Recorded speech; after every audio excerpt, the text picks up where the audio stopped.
Oh, shut up. Of course, we lost the tails, so we don't get the bonus.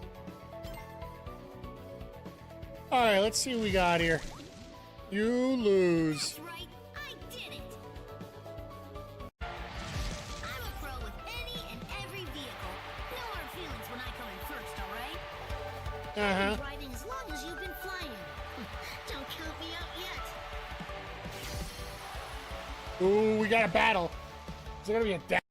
That actually is a pretty cool concept here. You take on your previous races, and then all of a sudden, the finale is just a brand new, basically everything you've already done. So you should know how to do this. Oh, shut up. Of course, we lost the tails, so we don't get the bonus. Alright, let's see what we got here. You lose. That's right, I did it! I'm a pro with any and every vehicle. No hard feelings when I come in first, alright? I've Uh-huh. been driving as long as you've been flying. Don't count me out yet. Ooh, we got a battle. Is there gonna be a death? That actually is a pretty cool concept here. You take on your previous races, and then all of a sudden, the finale is just a brand new, basically everything you've already done. So you should know how to do this. Oh, shut up. Of course, we lost the tails, so we don't get the bonus. Alright, let's see what we got here. You lose. That's right, I did it! I'm a pro with any and every vehicle. No hard feelings when I come in first, alright? I've Uh-huh. been driving as long as you've been flying. Don't count me out yet. Ooh, we got a battle. Is there gonna be a death? That actually is a pretty cool concept here. You take on your previous races, and then all of a sudden, the finale is just a brand new, basically everything you've already done. So you should know how to do this. Oh, shut up. Of course, we lost the tails, so we don't get the bonus. Alright, let's see what we got here. You lose. That's right, I did it! I'm a pro with any and every vehicle. No hard feelings when I come in first, alright? I've Uh-huh. been driving as long as you've been flying. Don't count me out yet. Ooh, we got a battle. Is there gonna be a death? That act. Mike the Ref Maloney, Big Bad Boris on the call here tonight. It is Mr. Keith. Super Kick! Let go! Let go! Third Let go! Super Kick Party! Yeah, pay the money for that. Yes! This life is going great! Let's go! He's healthy. Let's go! Is she healthy? Yeah! Apparently she's back.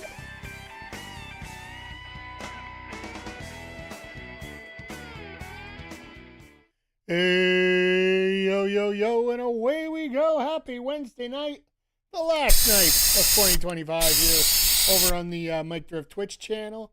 Pleasure having each and every one of you stop by here tonight for New Year's Smash.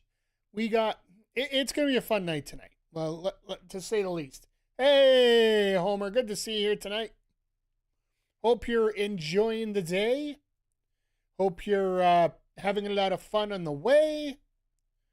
I gotta take a look at this purple noob emote. I like that. Love that for your little badge on front there. So, yeah, what a World's End. Like, we're coming off the Dynamite after the pay-per-view, right? So, World's End, just an absolute amazeballs show. I still stand behind that a couple of the matches probably cost it being an all-timer. But that seems to be apropos for an AEW show, because we could talk about that on other occasions here. Like, anybody remembers the Darby and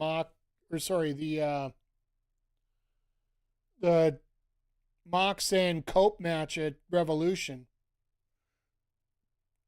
A lot of people remember that instead of the 3 matches that were before it, which is a whole different story itself. But yeah, coming out of it, we got a lot of positivity coming out of it with MJF as the new champion. Moxley is the new Continental champion. And we got, like, this card tonight is absolutely stacked. Because if you look at it, we got, well, earlier this week they advertised Jon Moxley versus Josh Alexander in an eliminator match for the Continental title. So all that Alexander has to do is either win or survive 20 minutes. And he gets a title shot.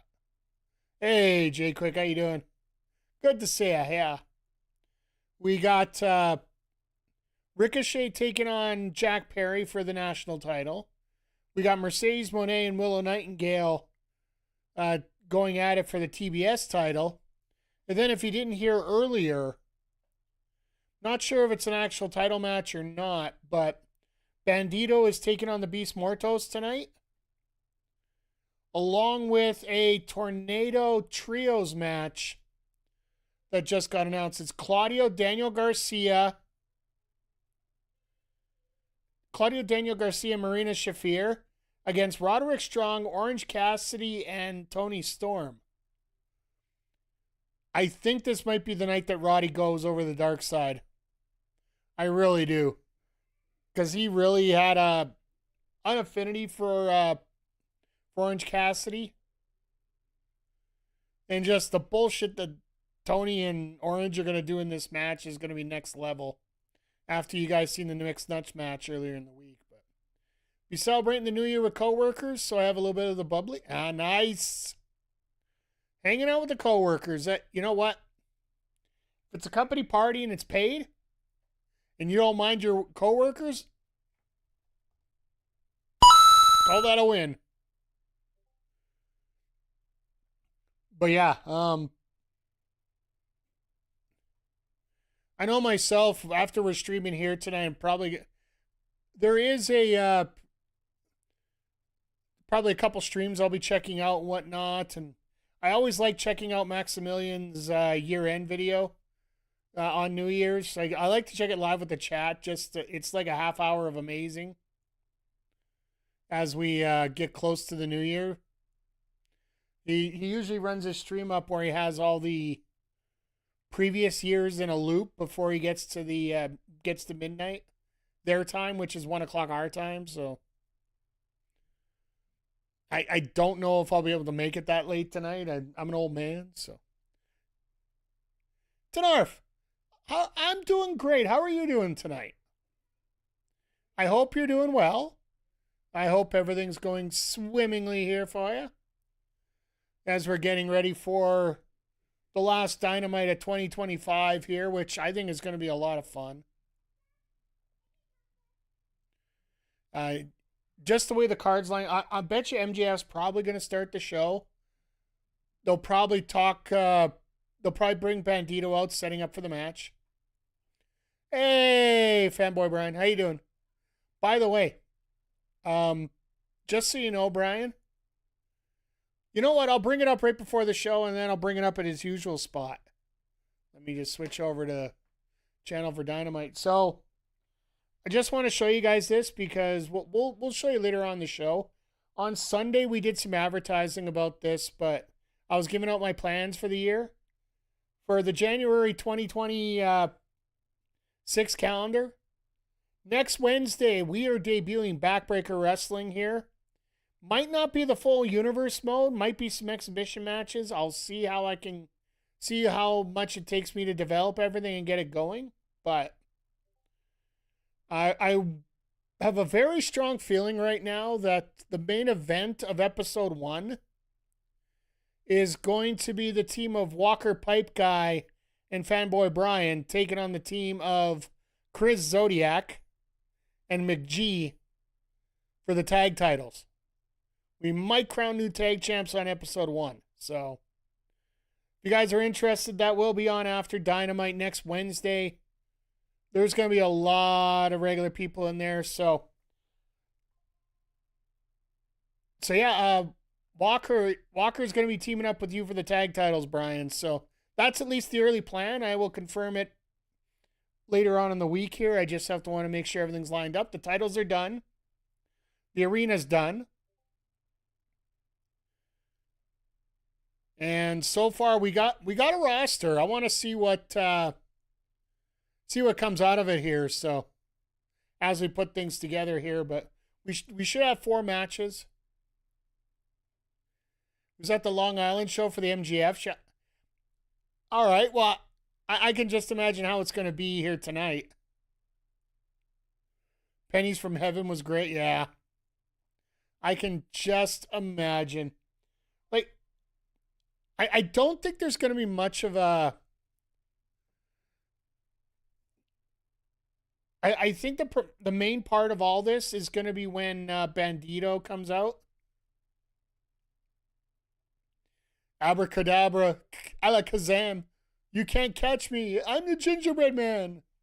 Dun, dun, dun, dun. Oh, look, never mind. Wait, I got it here. Hold it. There it is. A little bit of magic here. How you doing, McKerndy? Hope you're doing well. Yeah, I'm gonna try and see if I can get 4 solid matches put up for the card, if not 5. It's gonna be a little, more than likely it'll be an exhibition show on next Wednesday. Just to give you guys a bit of an idea about what we're gonna be having, what the arena looks like. Hope everything's going well. I'm having a great New Year's Eve. I was watching a few streams today. Most of the time today I was on Twitch just hanging out, and I was doing some editing on 2K25. I got some of the people I need to add in I'm working on right now, and just making sure the stats are all even for everybody. So when we have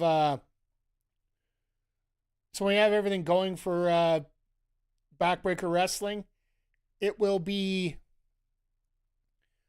straight up even keel for everybody. So,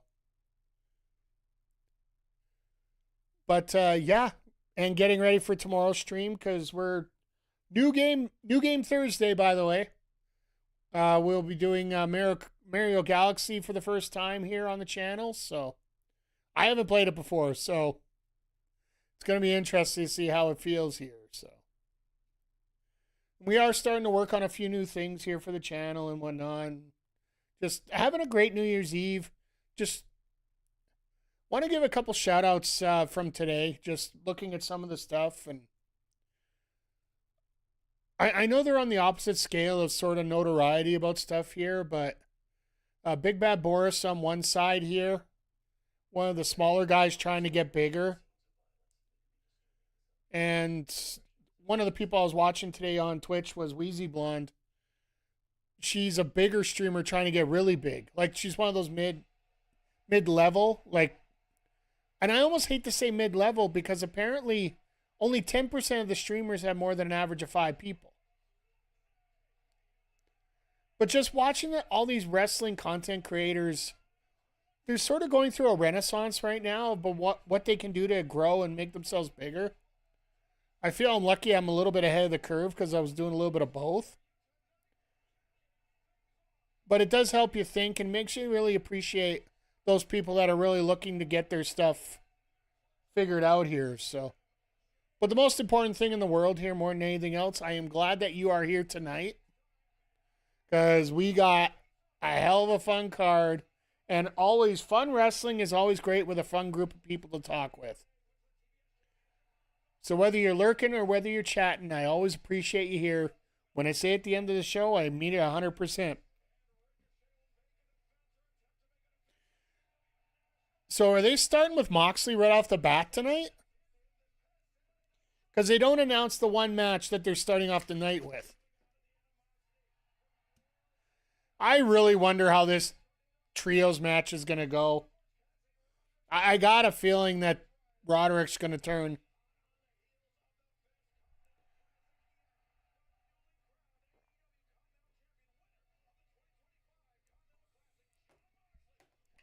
So which match are we going with first here? That's the question.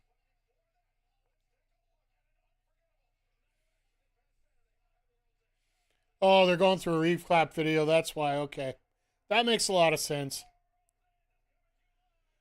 Yeah, a few days out of World's End here, and chat. Feel free to give me your thoughts about what you thought about the show on Saturday if you watched. The night was so good overall. I will say that the tag team title match and the Darby Gann match could have been bleh.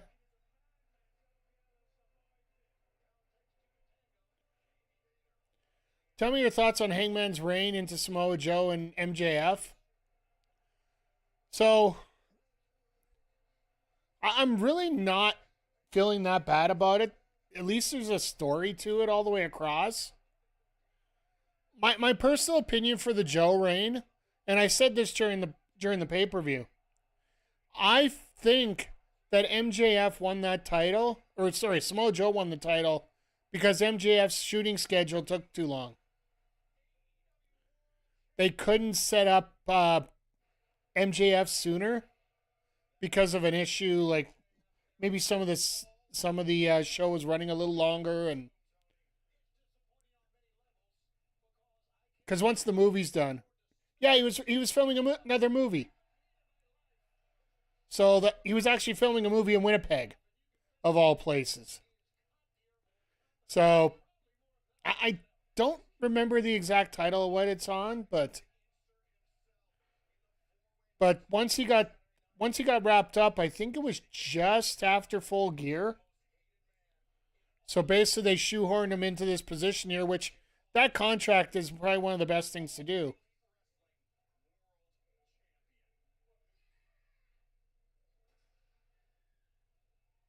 Why was there somebody randomly screaming there?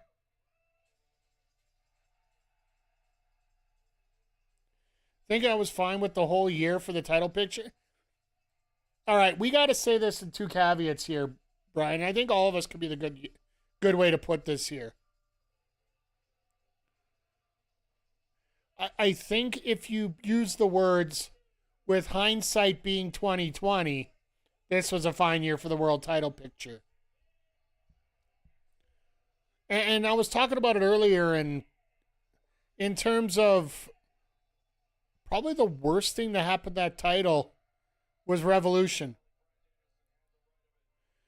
Mox and Cope. That main event that shouldn't have been the main event, that the women should have been in main event. At that time, like it was at a point where I think it was a point where people were starting to really get turned off by AEW and some of the booking they were doing. Hey, PJC. I think you take that out of there and the way everything was booked, other than the fact that it did look very Roman Reigns-y when it came to the title matches for Mox, it wasn't the worst thing in the world. By the way, good to see you, PJC. Hope you're doing well tonight. And I completely agree with you about Austin Theory.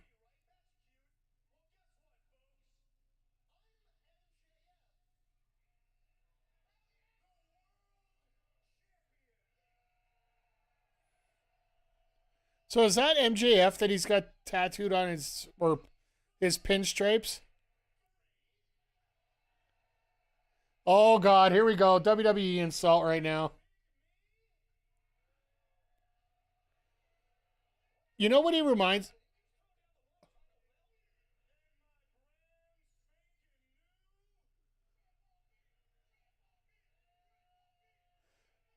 The crowd's starting to chat for it already. Get back to Theory in a sec here. Yep, there's the Triple B all back again. I'll now admit to forgetting a small portion of the year. Hey, you know what? It's all fair. But, yeah, when it comes to Theory, like, he reminds me of when a promotion that you worked at came up to me and wanted me to be a full-fledged heel general manager as the first thing for me to do. Well, don't get me wrong, being a dick is something I've learned to get into rather easily. The crowd had no wanting to boo me whatsoever. For as little as I did.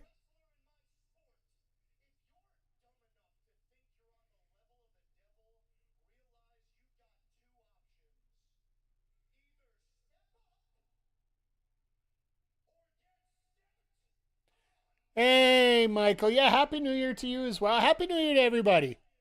Like, everything's a different time of like, over the night here.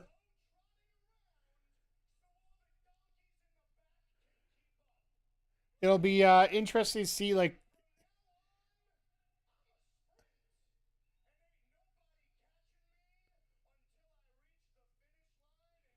this is a heel way to,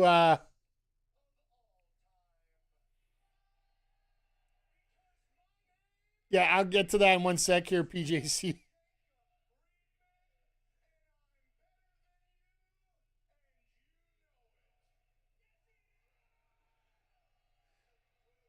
Heel GM character is the most hated thing in wrestling. Why are we hating the person, kayfabe wise?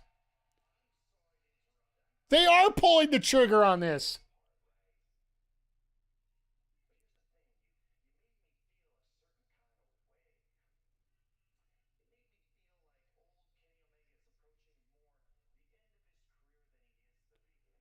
Okay.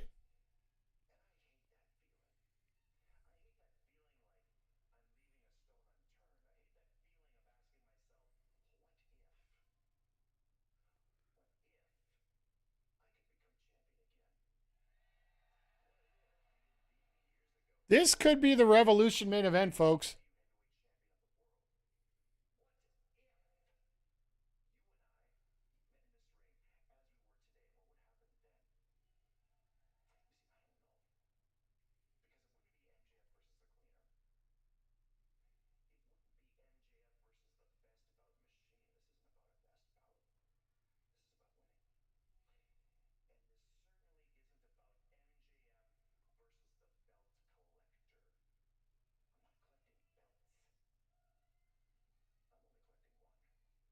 Okay.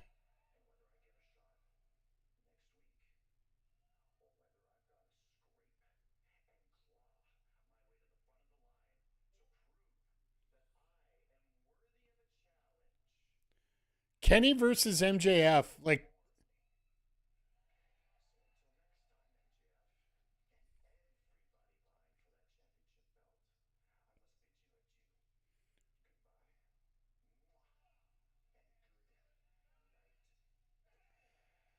now, are they filming that from his house or is that a green screen? That's the question.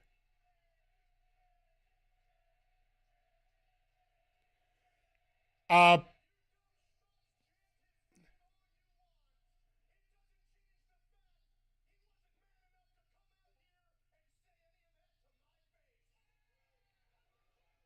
well, I think. Well, here comes Hangman. You want to talk about someone coming out here to say it to his face? Uh, if you guys don't remember, the last time that Kenny Omega and MJF fought for the world title, it was the night that MJF broke Kenny Omega's record. It was a week before, or it was on it was on a Saturday, and people were so pissed about that. Happy that Kenny and Sumi hanging up to wrestle singles again. I remember the report earlier in the year they were just going to keep. Well, I think for the first part that was absolutely the case, and now it just makes a little bit more sense to, if he's able to go, let him go, and I'm very happy for that.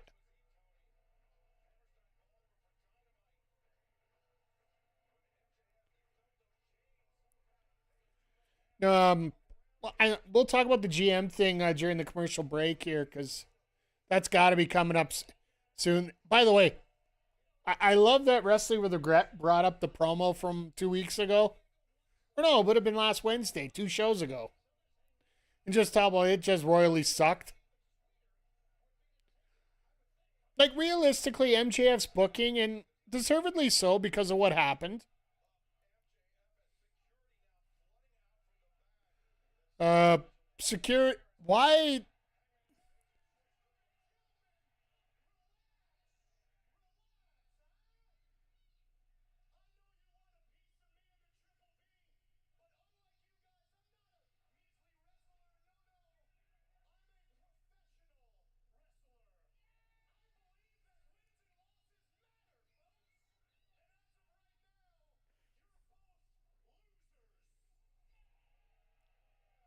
Swerve, take the chain off your face.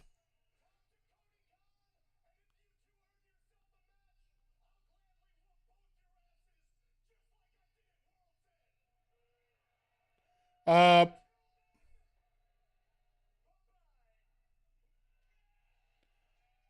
which way are you heading out? Yeah, that's what I thought. Scurrying out like a scalded dog.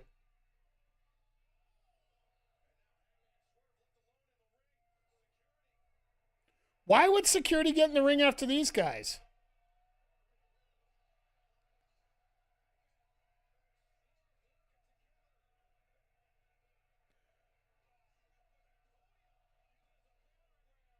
Oh, we didn't need that podium anyway.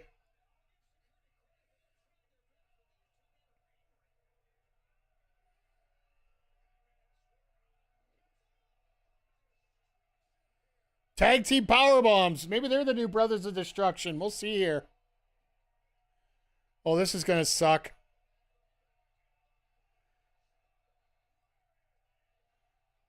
The back shot, buckshot, is that what they call that? It almost makes sense.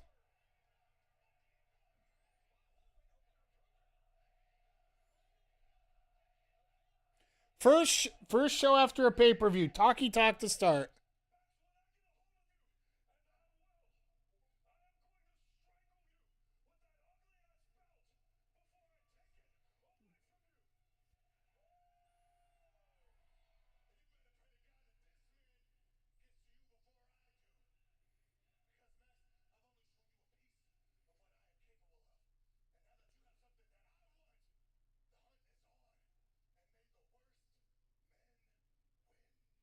Wow.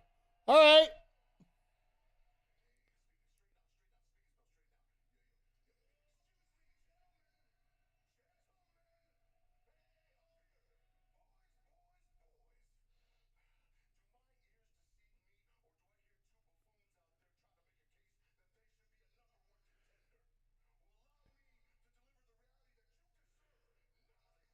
Hook's moved over to Doritos for tonight.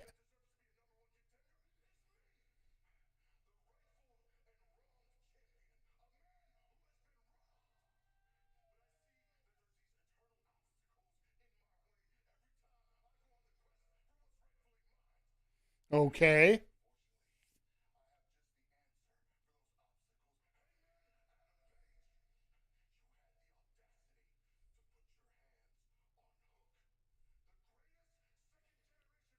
Looking Courage. Yeah, that's what I was thinking. Dean Richter's going to debut soon. Well, Dynamite is coming to Edmonton.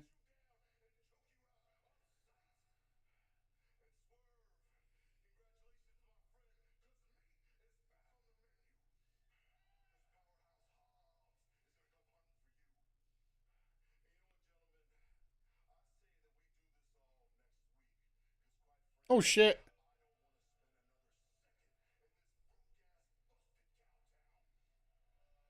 Well, granted, it's... You know what you should bring up? It's New Year's. I don't want to be here.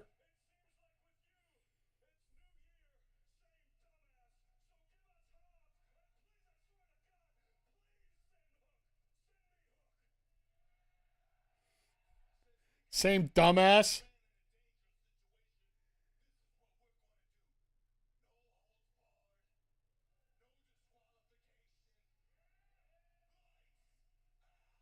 What? Now, technically, wouldn't a lights out match have to be after Dynamite's done? And you wouldn't do that on TV? Because then obviously the TV would hook over to something else. Seems a little weird.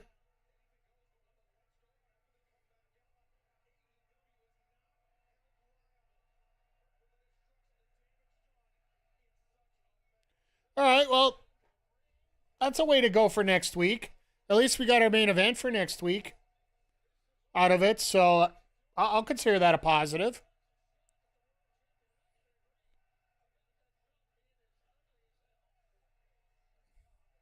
I don't think that Triple B looks that bad, to be honest. It's a little less patchworky than it was last time, so it's still not horrible. Now, are they doing... What are they doing first?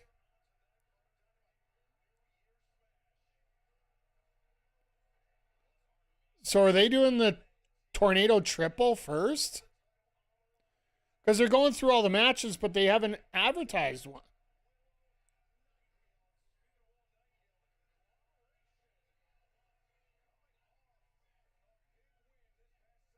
Oh, I guess they are going to do it next. Yeah, it seems like that might be the case here.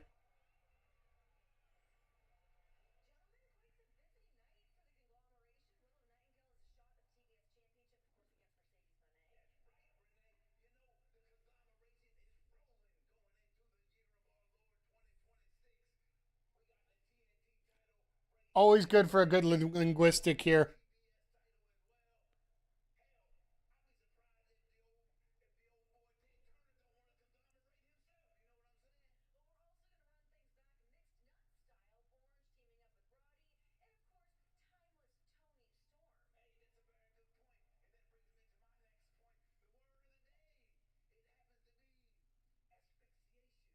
Asphyxiation.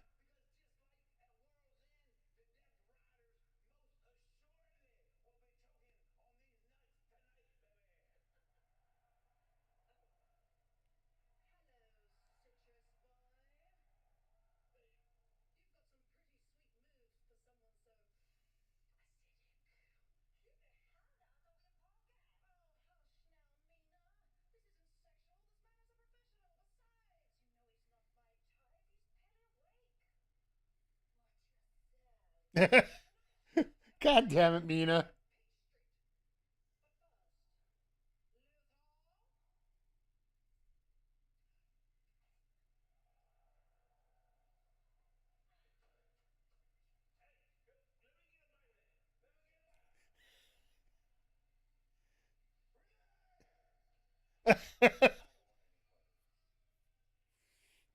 Oh, good old Roddy. I don't want any part of this.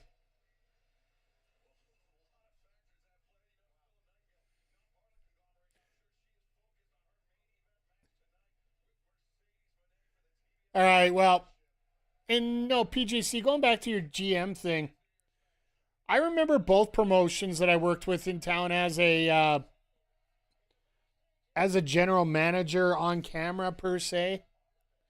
One of them, I just totally no-sold what he wanted me to do, and I made sure I was a face out there because, well, I was being more useful as a face than a heel. That's the one you were working with primarily there, PJC. The other one, when I was trying to tell off the owner of the company, everybody was cheering me, and the promoter thought that I wouldn't get on his case. Like, he thought he would be the one cheered. And I just said, hell no. And the fans just decided that was not going to happen. So it worked great for me.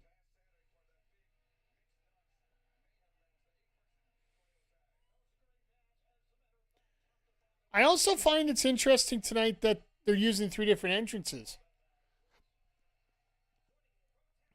If Roddy's supposed to be officially part of the conglomeration, willing or not.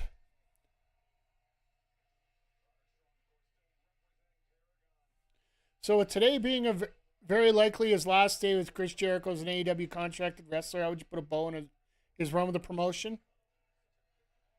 You know what? He reminds me of one of these players in sports that signs like a 10-year contract and they do it to circumvent the cap. Like, they'll pay him, like, I'm just going to throw wild sports numbers here. 10 years, $300 million, like an MLB contract. Knowing that you might get 5 or 6 good years out of them, but you don't want to pay $50 million a year for that. So you try and spread it out over 10 years. These last few years, he has overstayed his welcome. I think he tried to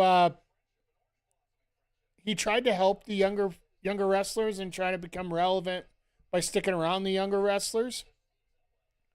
But I think the biggest problem right now with Chris Jericho and this is going to sound really weird because of what happened.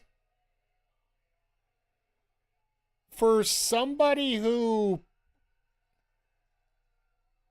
was always talking about reimagining his character, he wasn't able to reimagine his character when the promotion changed.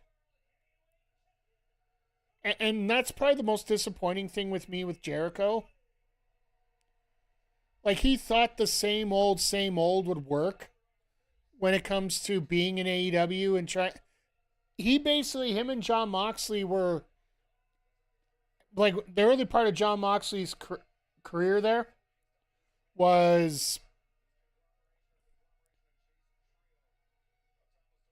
basically setting up the early part of the promotion, having him as the notoriety, having him with the championship, having everything go on with him as basically the figurehead of the company was absolutely great because AEW essentially didn't have an identity.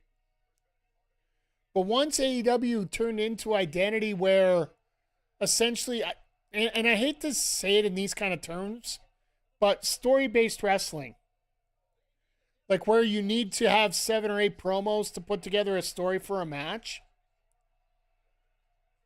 that's Jericho's style. Like, he'll come out, he'll do promos, he'll do vignettes, they'll do like a tag team match to set something up. AEW don't do that no more. Like, subtle details, like, hell, we set up a Kyle Fletcher versus Kazuchika Okada match over 2 matches in a pay-per-view. Over a damn screwdriver. Because literally Kyle having his screwdriver stolen by Okada, to me, is enough to set up a match. Obviously, we're not going to see any of that stuff come down this week or next week. Because, well, Okada, Takeshita, Ospreay, and Omega are all over in Japan for Tanahashi's last match.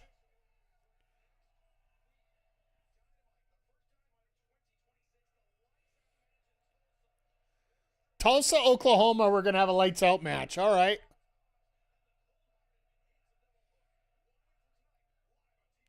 Like, give full credit for Chris Jericho for what he did for the company, because he did a lot. He got them a TV contract. Like, anybody who tries to assume that anything otherwise is a damn fool. Like, can you say that he gave everything he could, but then just stuck around a little bit too long? Yeah. Honestly, if it wasn't for the fact that we had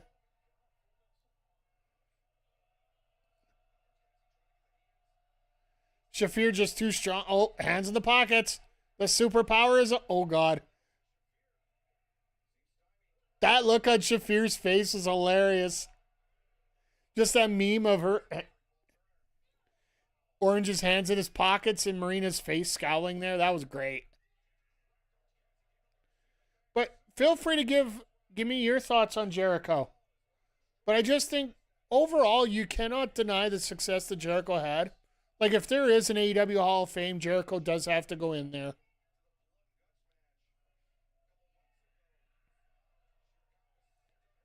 But I don't know if, like, honestly, if the pandemic wouldn't have happened, I think it would have been, I don't know if Jericho would be around at this point. Hey, Brett, just dropping by. Look, I look forward to seeing you around. I hope you and your family are doing well. And, yeah, we'll be doing some new things coming up in the new year here. So hopefully you're around to say hi and whatnot. And I appreciate you being here. If you guys are heading out at all for New Year's, I just appreciate you coming by, just saying hi if you want. Yeah, it's that time of year right now. Like, pretty much today and tomorrow for most people are the last 2 days where you actually get to get that holiday reset, which is very important for a lot of people that it needs to be done. And yeah, Fridays, well, if you haven't booked Friday off, which smart people would have. you almost wish that more people would book Friday off at that case, but this is the time of year where you basically get to reset yourself, get some time off, spend some time with family. And we just fire right back up here. Well, myself personally, my schedule pretty much ain't changing. I'll be here tomorrow morning, and we're starting a new game tomorrow, so that's always an exciting time for me here. But yeah, if we were taking a look at a Hall of Fame for AEW, I would have to say that, Jericho would be one of the original members in it. I think you put the show All In 2019 in there. But in terms of true Hall of Famers right now, like, it is so early for this promotion. But I think, respectfully, I would have Jericho as the first ever inductee into the AEW Hall of Fame. If the Bucks haven't retired yet or whatnot. So I appreciate the Jericho work with literally everybody and put Bandito on the way out. But I'm with you, the last couple of years his run was quite poor. He lost several steps in the ring and was turned off for TV, annoying as a character. Hope he has a nice retirement run WWE, but I don't know how much gas there is in the tank. That's fair. Oh, of course, Sting. Yes. You give Sting... I think Sting would be a nice number 2. Jericho, myself personally, I think he shows up in 2 different places this month, to be honest. I think he shows up January 5th. I think he shows up Monday on Raw. And I also think he shows up January 15th on Impact. Because if Impact's on AMC now, as of the 15th, they're going to need a punch.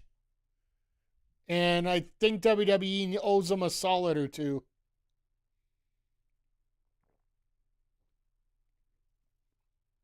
For all the talent they took away.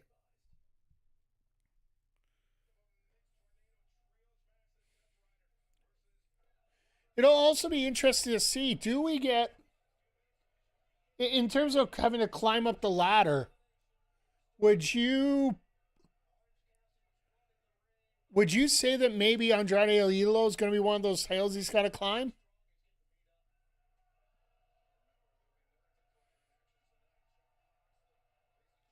Hope he shows up for Impact. I want to make a list of promotions. There's only 2 promotions outside of WWE. Well, he's worked for WWE, of course, but... Oh, my God. Roddy was about to do the backbreaker to his wife. Like, how many married... And how many pissed off husbands would think that'd be a dream?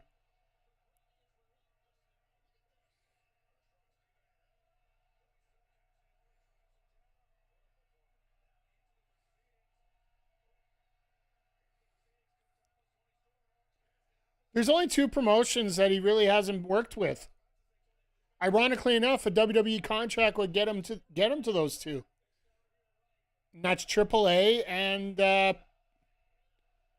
Impact.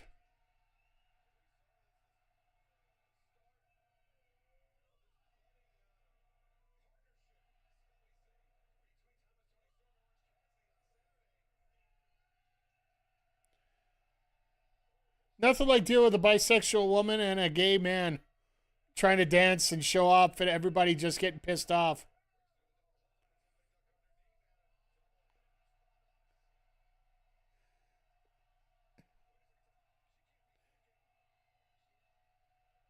I thought it was Samuel he worked. But if it was AAA, I'll perfectly stand corrected. Garcia with the horrible boot here.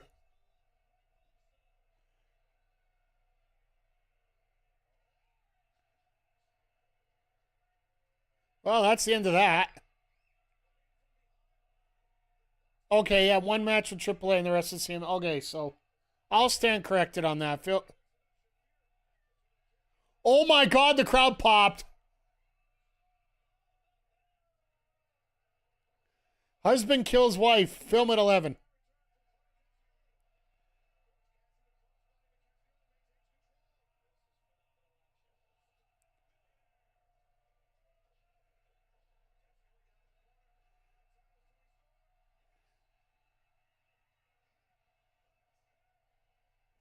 Hip attack, orange. Oh, never mind. I was going to go orange punch. Oh, I did the Kane DDT.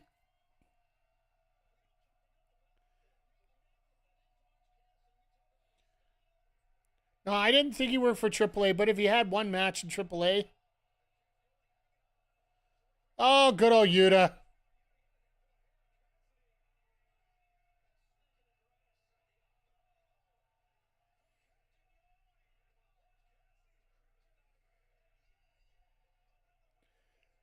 It looks like we're going to end up with Orange Cassidy and Wheeler Yuta somehow out of this.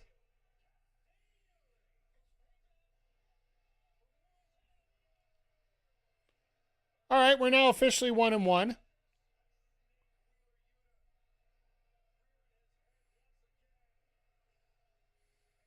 Watch Moxley lose tonight.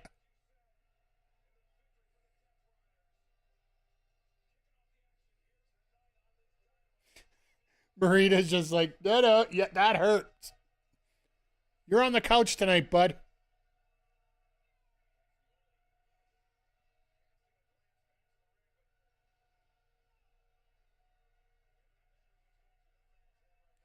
Uh-oh. I saw that look. I saw that look from Claudio.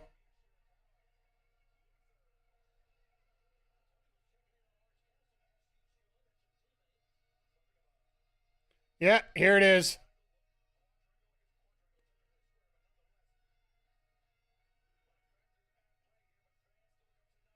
Is Roddy going to help him up?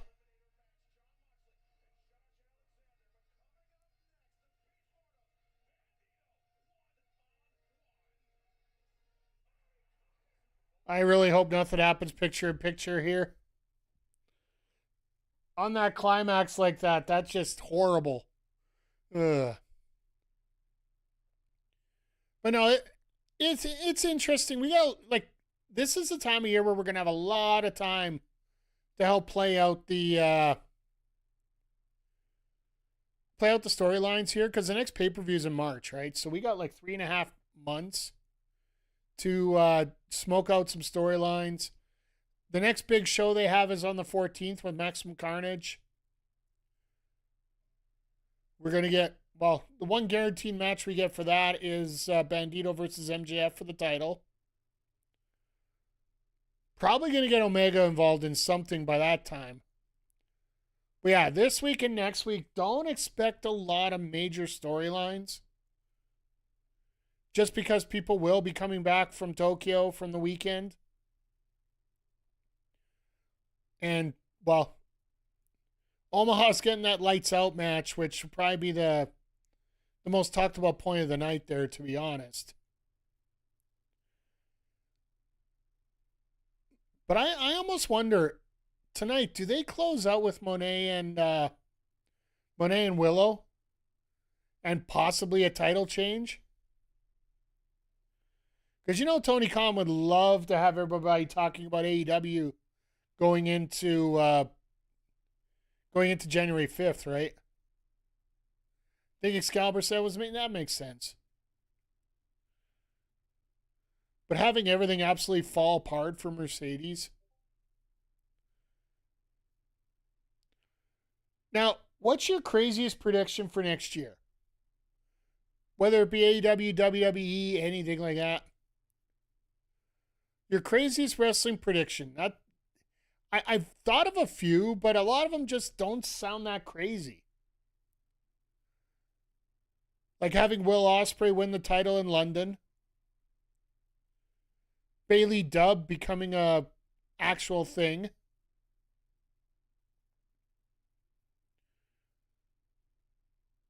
We got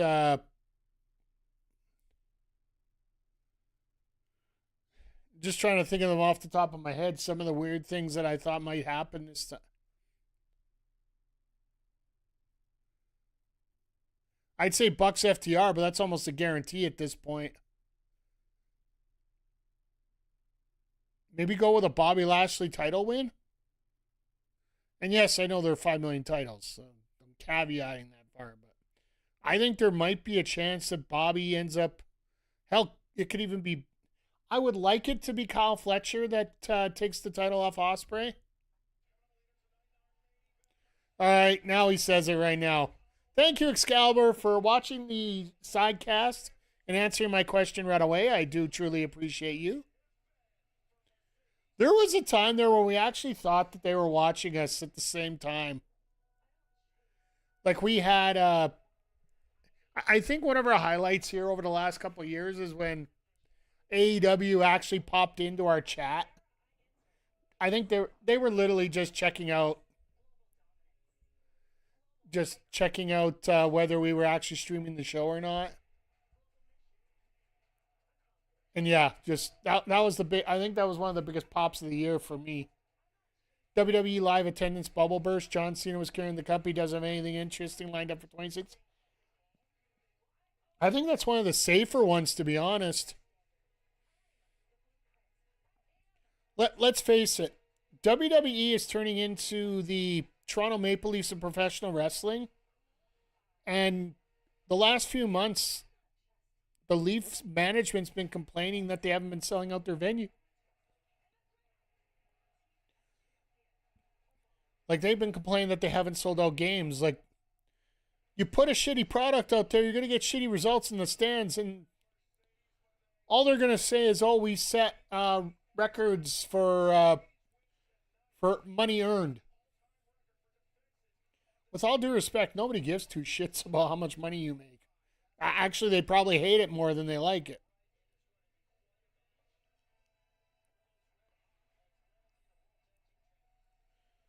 This is going to be so much fun. Bandito and Martos.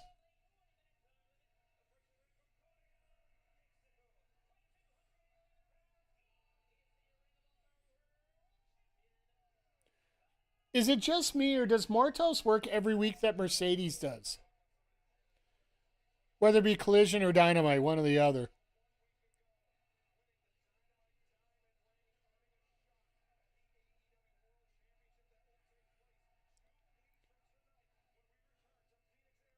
I can't wait for Maximum Carnage. They always put on a good show there. Well, especially in Phoenix. Like, Phoenix is low-key one of the better crowds for AEW. I think that's a lot of a reason why Double or Nothing was known as the pay-per-view of the year for AEW.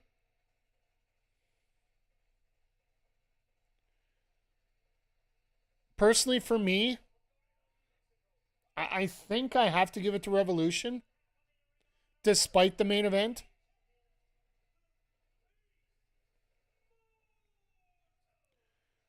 Like, what would you think is your top pay-per-view of the year for?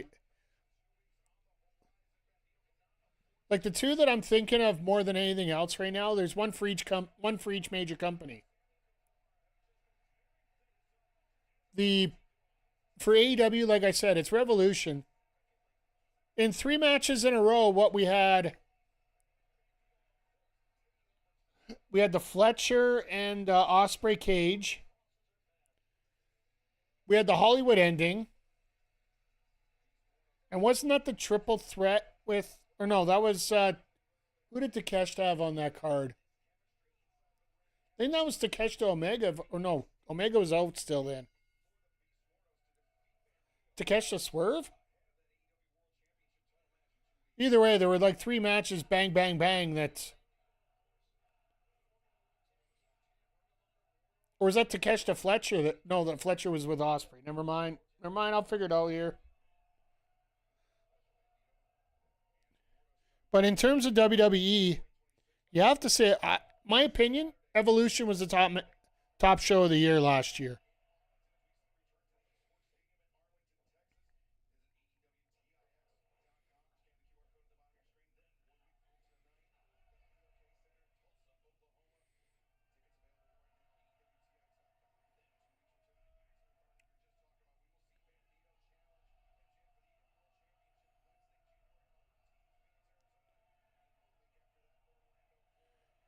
Yeah, we had Mercedes and Momo Watanabe early in the card.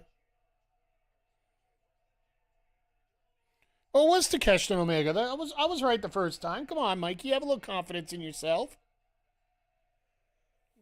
Oh, my God. Hey! Hey! Shout out to Bobby Munson and the gang over at OLE for that.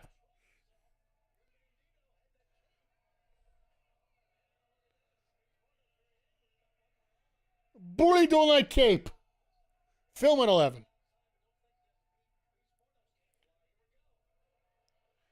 So just so you guys know, I did update a few of the sounds for the channel points. I'm thinking about maybe switching things up from Blurp to Tangia again, but I just found we weren't using it, so I just didn't think it was worthwhile having. Nats, how the heck you doing tonight? Had a hell of a lot of fun tonight so far. Bandito and Jay Lethal versus the... Okay.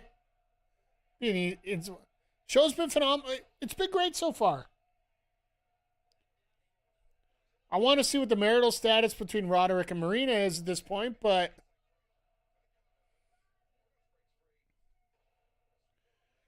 Ever since Roddy gave her that backbreaker there.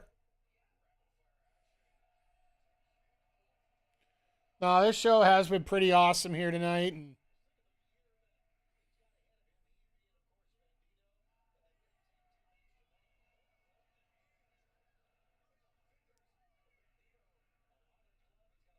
interested in the Mina, Tony, and Orange Cassidy love triangle?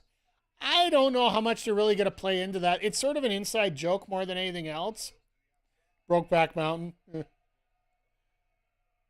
Because if you know IRL, Tony is bisexual and Orange is gay. And Mina's just very insecure. And I think everybody knows that, so we're just playing it up that way.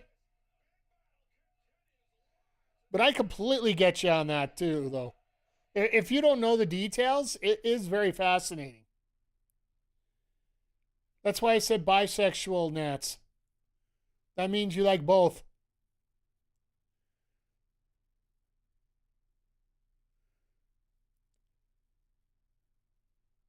But at this point in the storyline, they haven't introduced her being interested to any man, so.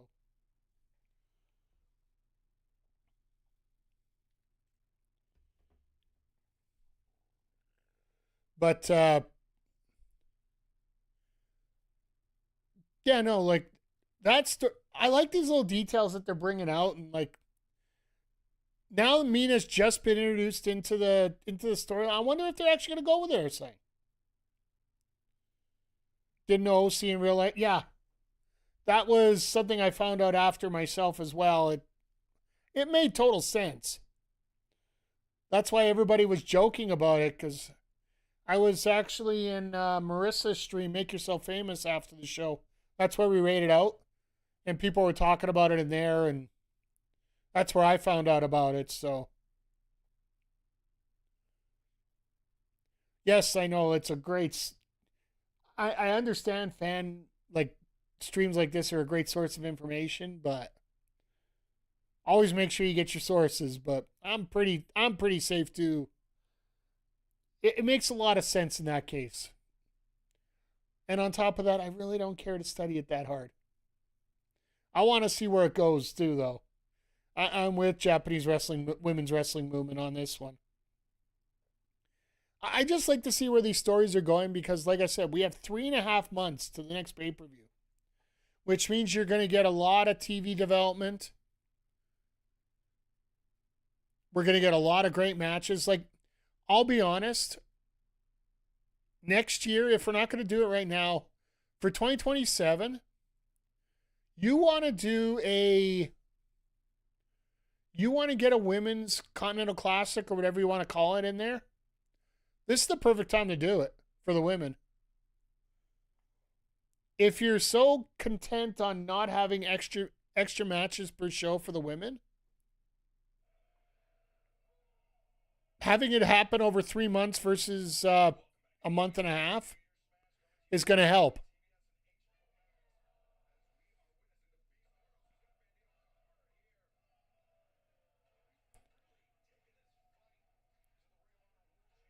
Uh-oh. USA loses at the World Juniors, film at 11. But of course, Sweden never loses the round robin, so.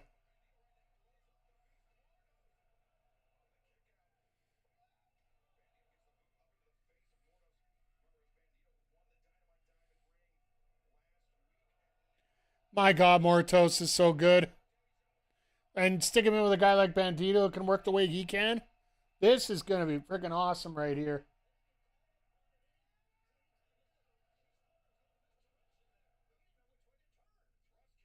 Forgive me, chat. Just had to check something there.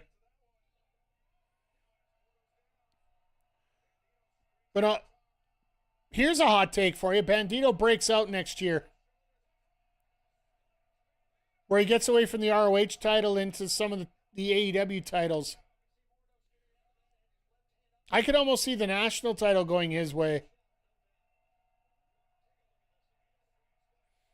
Like Bandito and Ricochet, like, I know they've worked with the brand before, but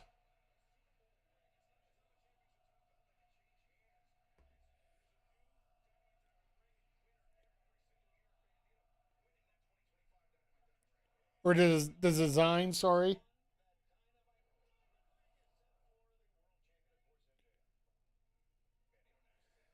Well, with all due respect, the Bandito in there, he was like the, how do I put this in the politest sense in the word?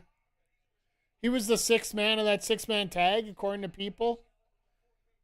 People forget about it, absolutely. I completely agree with you. But in terms of the names that were brought up for that main event, he was still there, absolutely.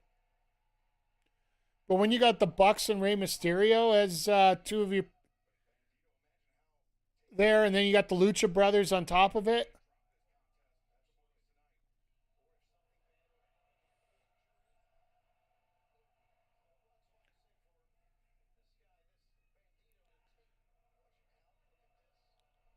Yeah, that's why I said the Bucks and Mysterio and the Lucha Brothers. Like, at that time,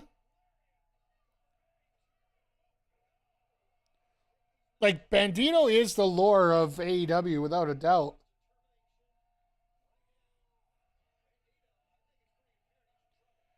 Oh, Walker sent out his tier list.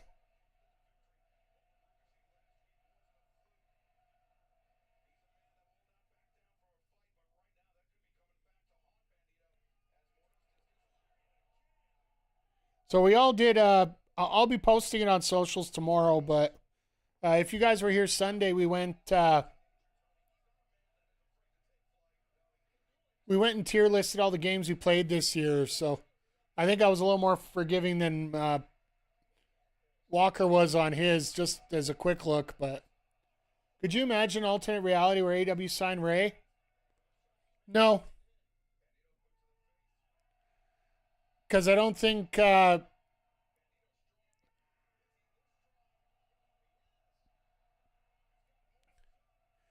don't think Tony Khan would have wanted Ray in that position. He's already got Jericho there. He doesn't need a second guy for that.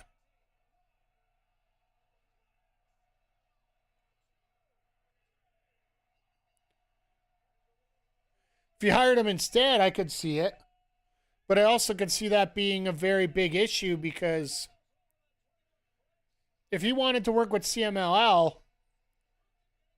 frankly, Mysterio was a AAA guy. And not just now, it was back then as well. So, would that have played a certain factor of cooperation and partnership? Would we have gotten a guy like Dorada coming up?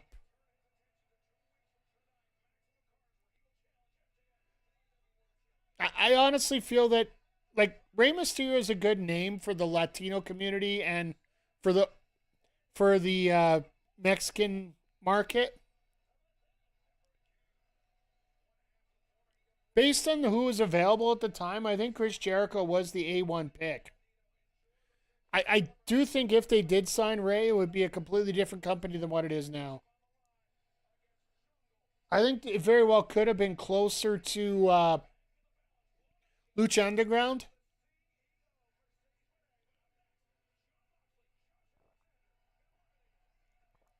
Like, don't get me wrong. I think, and the thing is, at that time, Rey Mysterio had already been at the point where it was more name than it was what he could do, because a lot of the stuff that he used to be able to do, he just can't do anymore. Like, he doesn't do the West Coast pop anymore. He does the splash off the top. Just for an example. He'll hit the 619, but a lot of the other lucha stuff, he's still... Like, I'm not saying he's popping it out, but he's not popping it out the level he did before. Like, back when he was at 100% during the WCW... Well, I'll say during the WCW days, maybe somewhat the early AEW or early WWE days that he was there. He was essentially Rey Fenix for that time. Best comparison you can give for that. So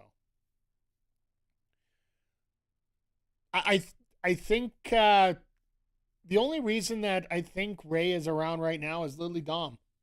He wants to find that way to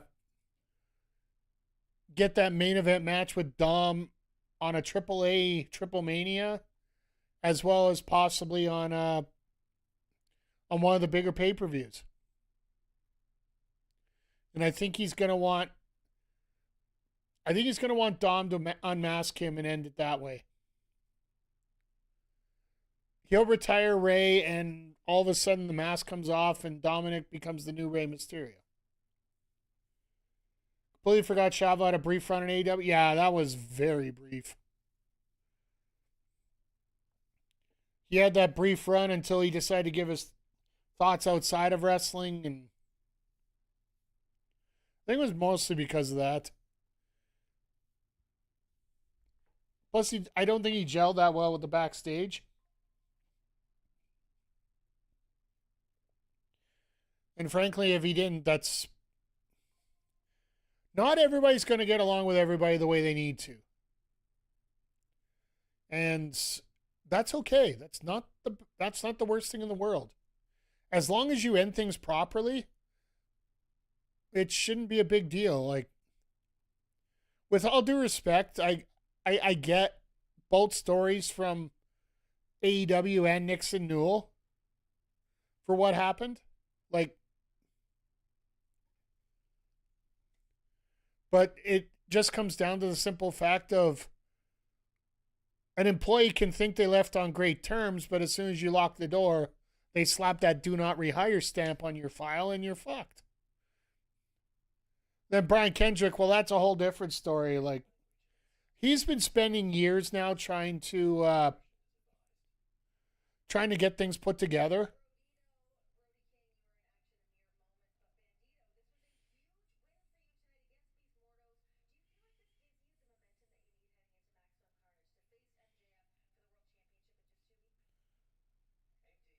Yeah, I would check out the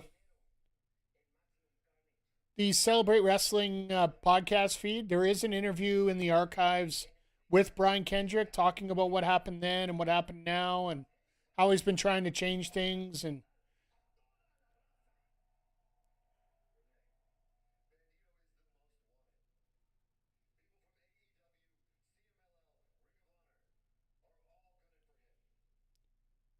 self-growth. Yeah, that's exactly what it is. If you're everything's always a learning experience throughout life. I hate to get philosophical, but it is true.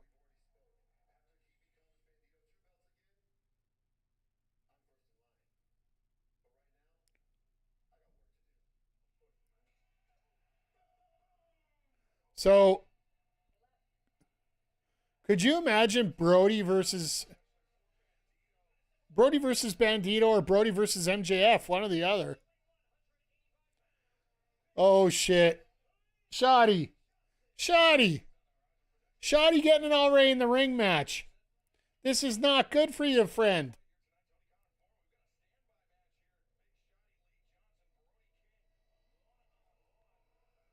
Bandito, oh, absolutely he does. For all we know, he could be an English guy. Like, he could be like...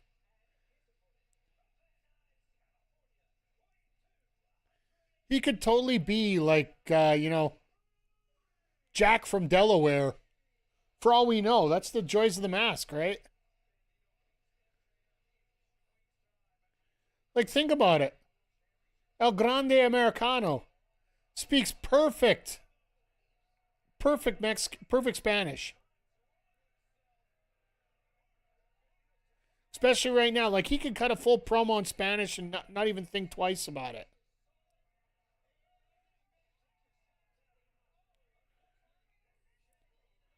And if you didn't know any better, you'd almost assume that he was like a Mexican American. Oh, Lee Johnson and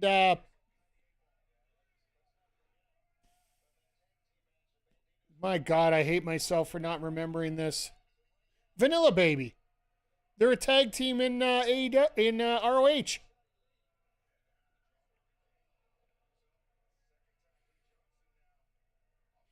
Thank you, PJC. God, I can't believe I'm embarrassed that I forgot about that name there. Blake Christian.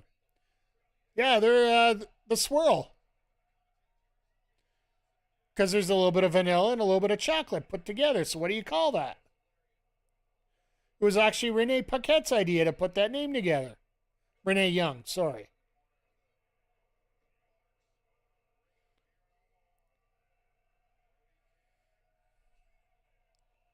Sorry, sometimes I just blank out on some of the most obvious things. Oh, God. Guns a bomb. This episode has been pretty awesome. Renee Paquette, what year is it? Well, I still remember her on the score, for Pete's sake.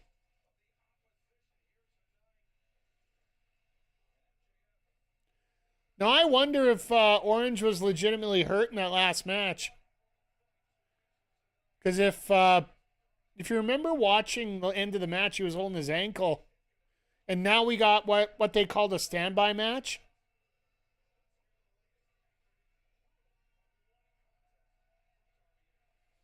Oh, goody. We get to hear more from Darby.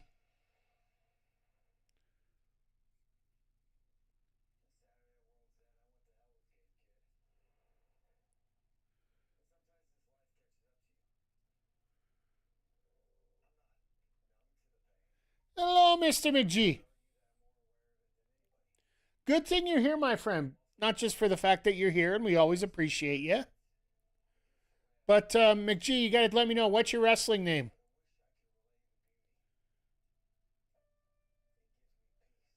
Because I guess, well, it's the top of the hour, so I can spoil another surprise right away. But yeah, McGee, you got to give me a wrestling name for your character. Because I'll throw this up here real quick in case some people missed it. We'll talk about it in their usual spot for it, but this is the calendar for January 26th. Next Wednesday, we are starting Backbreaker Wrestling. Whether it's just exhibition matches. Oh, yeah, Nick got me yours. Don't worry, Nats. We got you in there. Let me know. I got to get it adjusted because our main event for episode 1, if all things work together, will be the team of Walker Pipe Guy and Fanboy Brian from the Blue Shell Fight Club taking on the team of Chris Zodiac and the man formerly known as the McGee, because you're going to tell me what new name you want. And apparently that will be for the tag titles on our first episode as our main event. So we're going to have, I think, 4 or 5 matches. We'll see how things line up. We're not going to have universe mode set up quite yet. I think this is just going to be exhibition matches as we go here. So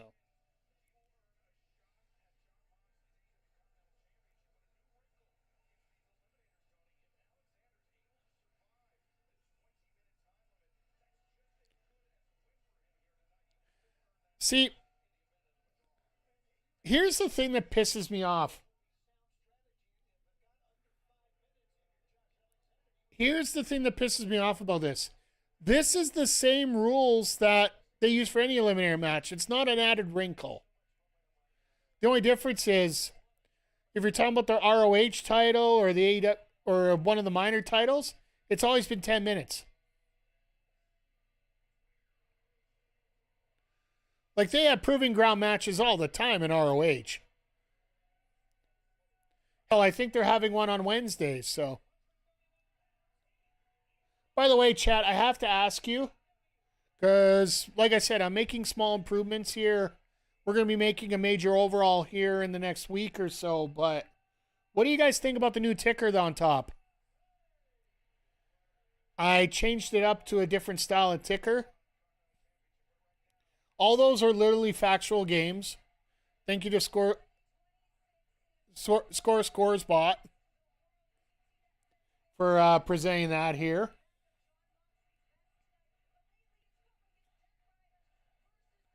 Like, if you think I should bring logos into it as well, I can change it up to that. But I thought this is a little bit of a cool change here. And it's a little bit, a little more modern. Because the old one was just basically like the TSN ticker. The old school TSN ticker where you'd have to wait forever for the replay of the next one. So.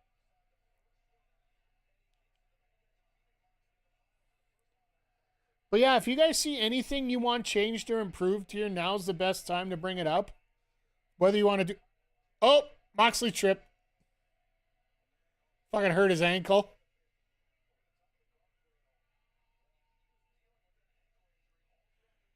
So now that he's done that, is that going to be a subtle thing that he plays through here on this?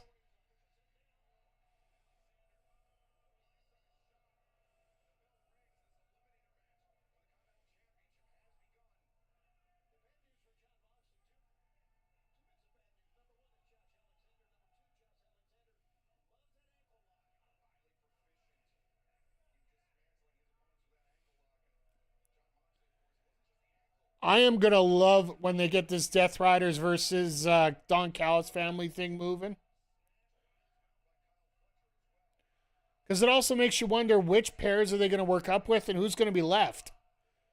Of course, they're not going to play it up right now because, well, the major players are across the pond right now. With Okada and Takeshita both at New Japan right now.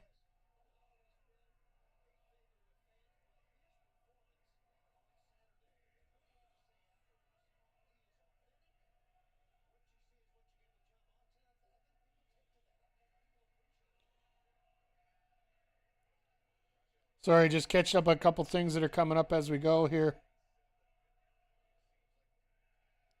It's a very busy time right now for everybody.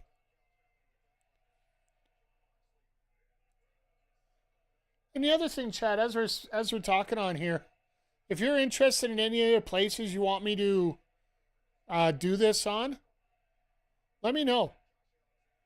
I might also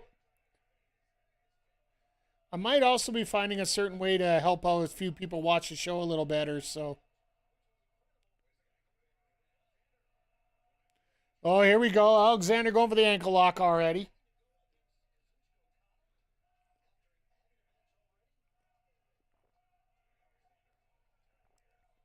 Now Alexander just ripping apart the leg right there.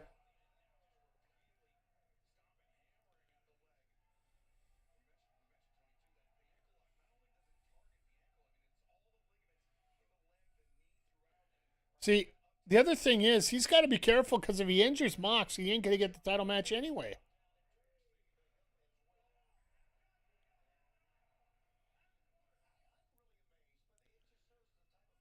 I like Mox. He rakes the eyes if just to get out of the corner like that, since Alexander won't do it.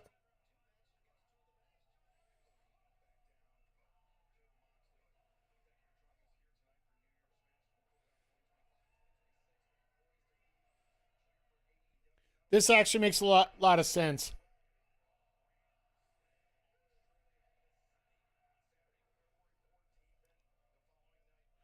So yeah, Grand Slam's going to be the Grand Slam Australia, once again, another tape show. Winnipeg, Manitoba, Canada. I almost guess that's where they're going to do. It's 2.5 weeks before Dynasty, so very well Omega could be Dynasty against MJF.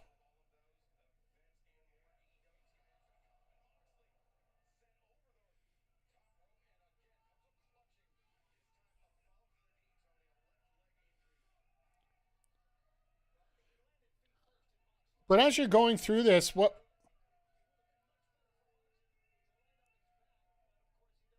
just trying to think about who all the opponents Moxley should face here. Like, Alexander's a hell of a first opponent.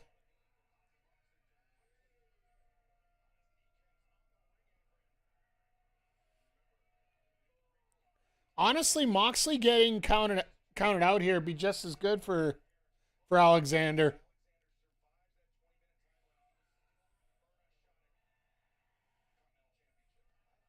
You know what's hilarious when Mox actually... I think Mox tripped on purpose on the guardrail just to set this whole match up.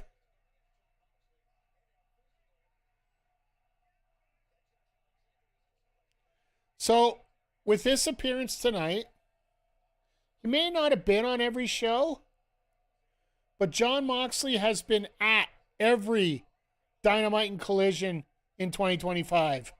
There has only been 2 people who have done that. And the other one's Tony Khan. Which I wonder if that's going to continue next year with the Jags in the position that they're in. Since the Jags are in the playoffs and they got a pretty decent shot right now, to be honest. I really hope the Bills don't have to face the Jags in the first round. Because I don't want the Jags to leave in the first round. I'll just throw that there for that. The Jags are playing well, absolutely. Like, there is a very high probability they will get the number 2 seed going into the playoffs. Like, it looks like Denver's probably going to get number 1. Yeah, they are to a point. There's one thing I'd like to say about that, though, McG. They had a shit kicker who they basically brought off the practice squad because the guy that they got in to replace their injured kicker got injured. And that guy's been released already. Number 2,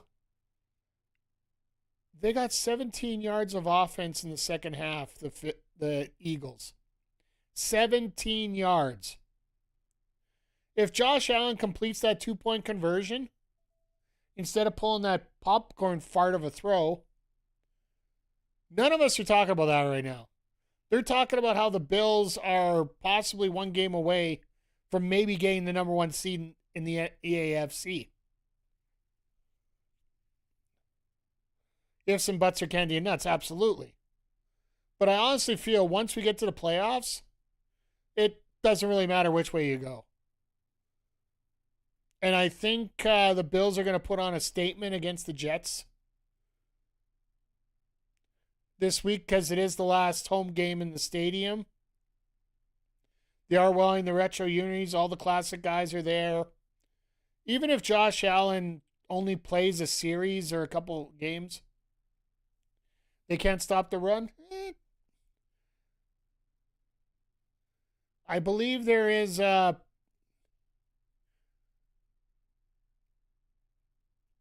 There is a certain Saquon that would like to argue that point about last week.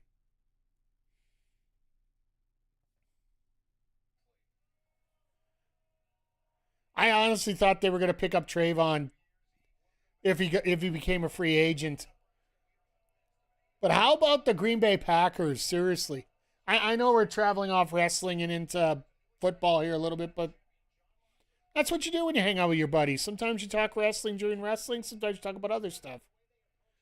But the fact that Green Bay has gotten the 2 best defenders from the Cowboys for literally nothing. Like, if there was an actual owner of the Packers, I would sort of... I would sort of be asking everybody why there's like a potential theft going on all the time.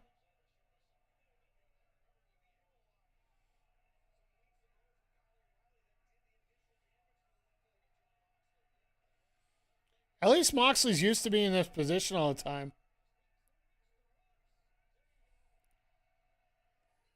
I really hate wrestlers that hold their arm like that and there's no struggle to move forward. Because instead of tapping, he could have reached it right away and saved himself 10 seconds.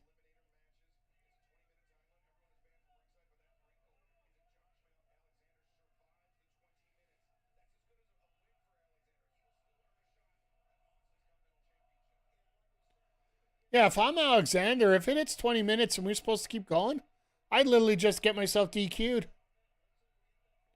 I'd hit him with a belt. I'd hit him with a chain. Not that Moxley really cares. He'll get hit with all that stuff without even worry about it.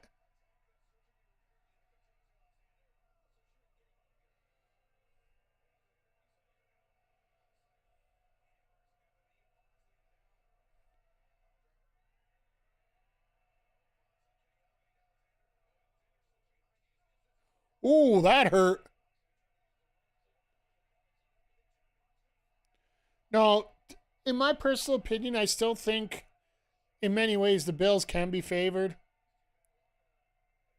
Just for the fact that they're the one team in that whole group, outside of Aaron Rodgers, that's got some sort of experience going into the playoffs. The only experience the Broncos have is losing to the Bills last year. The Pats, well, they're the Pats. The Jags, well, they were too busy having their coach, damn.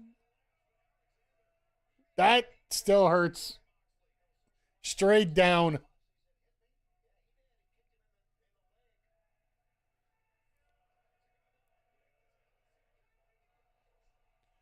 Like, it's such an easy move to do, too, though. But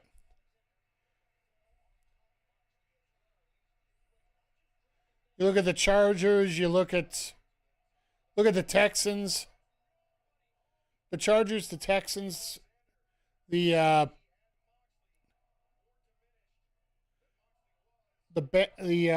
either it's Pittsburgh or it's Baltimore. Like, Baltimore would be the only other team with experience.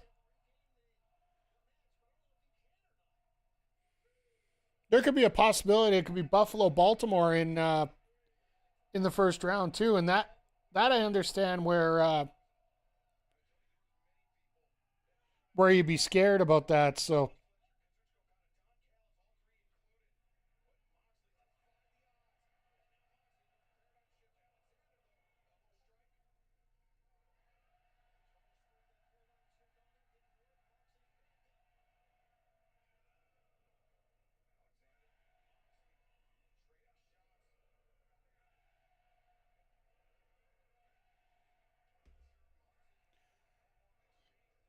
no, and I just reposted a big announcement today in the fighting game world that 2XKO, the League of Legends tag fighter we played the beta on stream here for.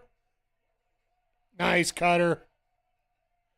They just announced that it's coming to consoles on January 20th, so. And it's free to play. So any free to play fighting games are always a great thing.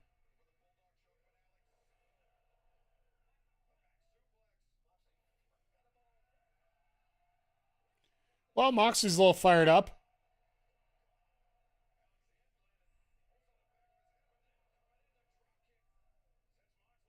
Shotgun style drop kick. They're going to try and go over the C4 now. Moxley just said, screw that. Well, go figure. Moxley match, somebody's bleeding.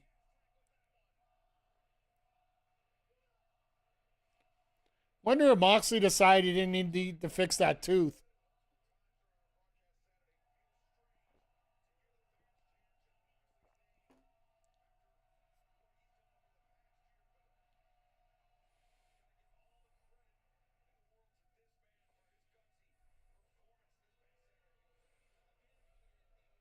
Alexander looking to run. This is smart.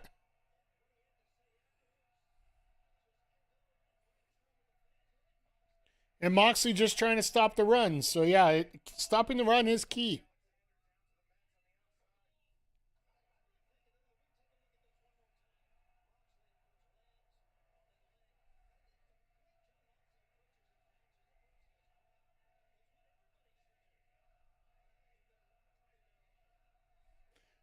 Moxley's like, yeah, I'll do a push-up. I'm good.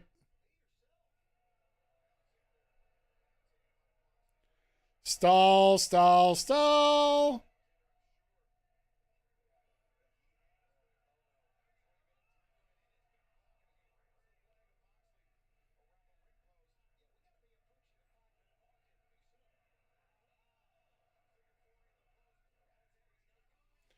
Tribute to Bret Hart here with the ring, with the sharpshooter around the ring post.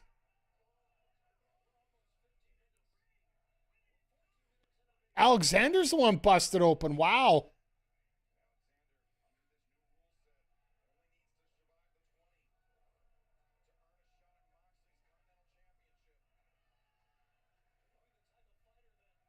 What's no different than the TV title, right? Like, realistically, that's what the TNT title was for years, right? The only difference is it was 15 minutes.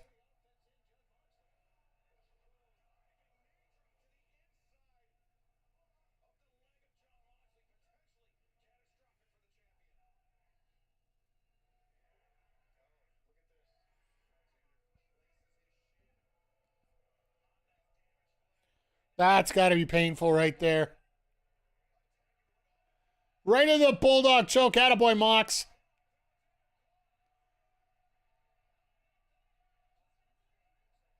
You wonder if that headgear can help in that.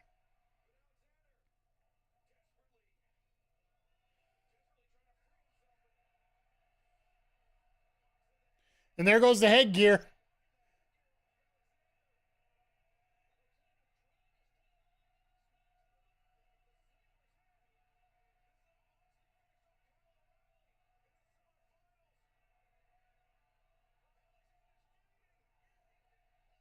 He said Kyle O'Reilly. It's Kyle Fletcher. You... Come on, Excalibur. You're better than that. I give Shivani crip for that all the time. Crip. Now I give myself shit for the same thing I give them shit for. Crap.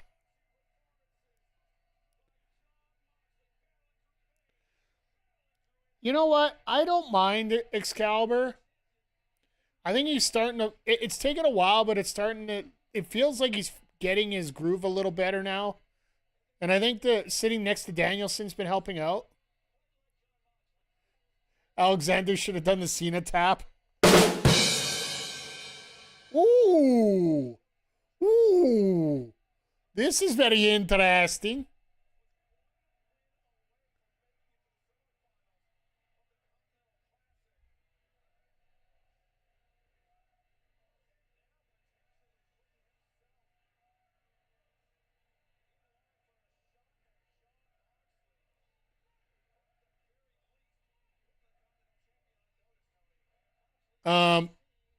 Shelton versus Mox. I know it's two ex WWE guys and everybody's gonna shit on it for that, but you tell me that isn't a match we want to see.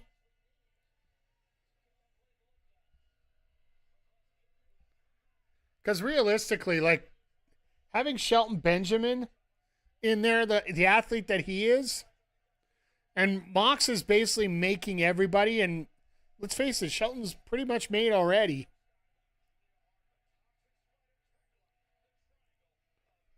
So what are we doing with the triangle tonight, folks?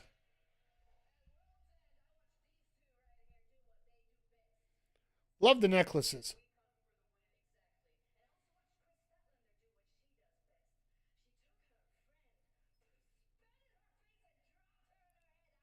AEW's already treated Benjamin better than WWE's and AEW guy. That's fair.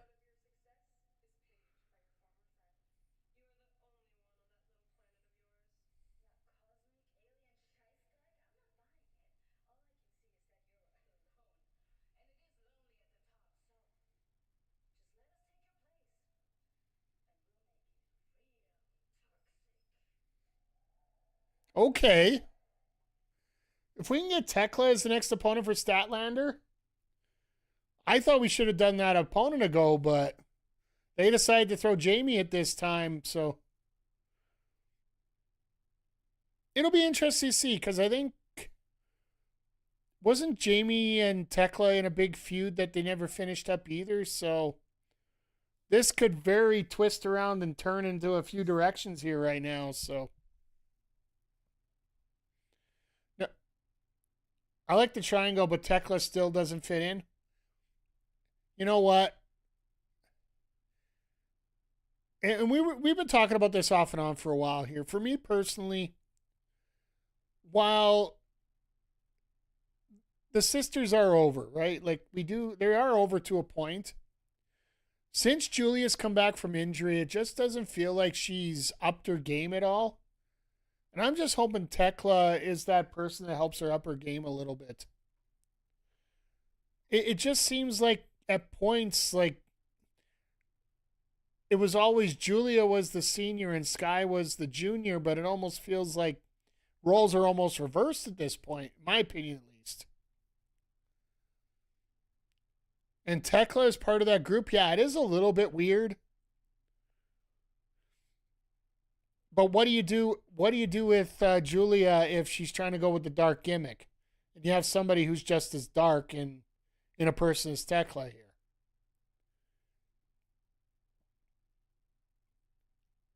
Like the sisters running on their own, they would probably end up in the same route as TJ right now. Which is probably this spring there will be no more TJ.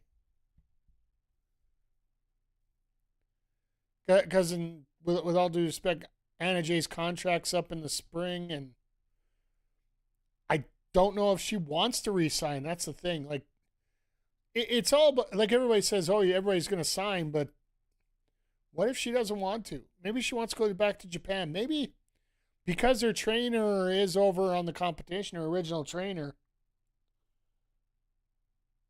she might want to move over there.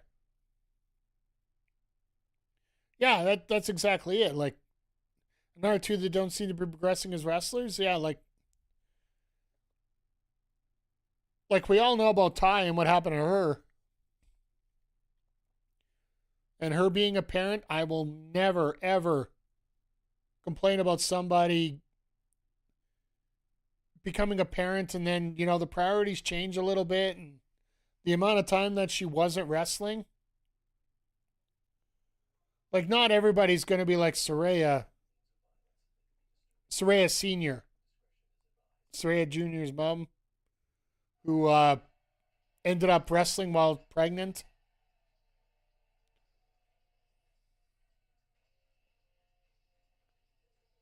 A happy AEW year. Oh. At least I can sing it a little better than Booker T can. My God. Can I just say this right now? I saw that, what was that? Blake Monroe's entrance? That, oh no, it's Joe Hendry. It was Joe Henry's entrance that Booker T was doing on NXT last night. I swear to fucking God, he sounds like the Tasmanian Devil.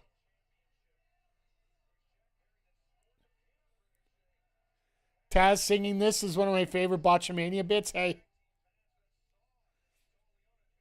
It was an AEW Dark staple that every week he would be singing this. Oh.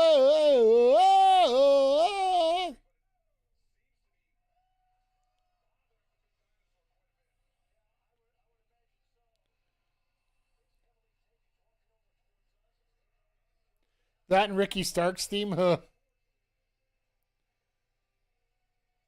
Yeah, I'm tired of Booker T as a commentator, period, so. 2026, the year of the demand?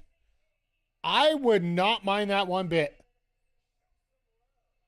I would not mind that one bit.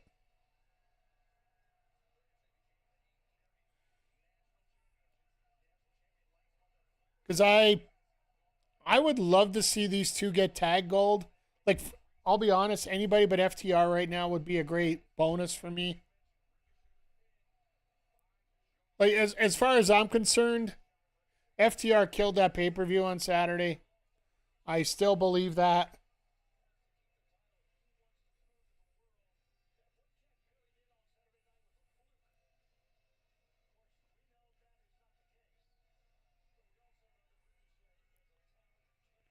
Oh, here we go.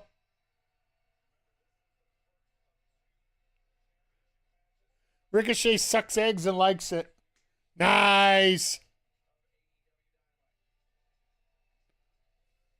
So, would you say you disagree with SI naming tag team? Here's the sad part. Who else do you name?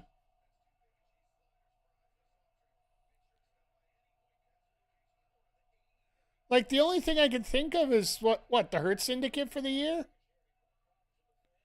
I think FTR, like, if you're basing it solely on skill and what they did and their accomplishments, you have to pick FTR. Like, it just, there isn't anybody else that really stands out in your mind throughout the tag team scene here over the last while. Like Brodito.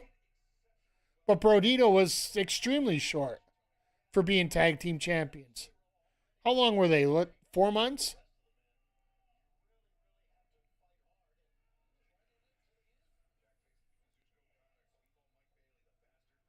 But even then, if you talk about Brodito from last year, more so than talking about the tag team, because yes, they are a great tag team. You see a lot of good clips of them working together.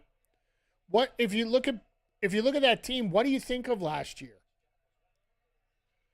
You think of Bandito and his two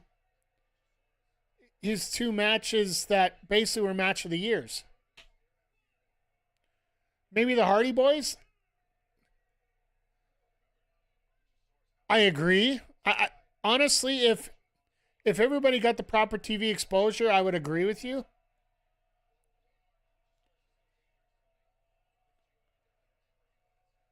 But with all due respect, I think TNA gets disqualified for being TNA. Just because the viewership is, well, the viewership has picked up since the agreement went through, and we'll see how long that lasts. Now that they're on AMC, I wonder what the numbers really are going to be if WWE doesn't supply talent that way.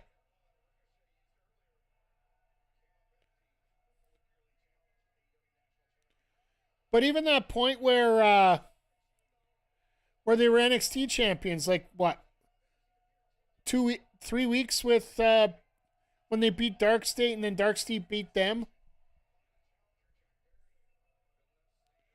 If that isn't a definition of popping a rating, I'll never know. I never will know anything. But yeah, if you're gonna pick tag teams, I would almost say the Hardy Boys would be your best pick.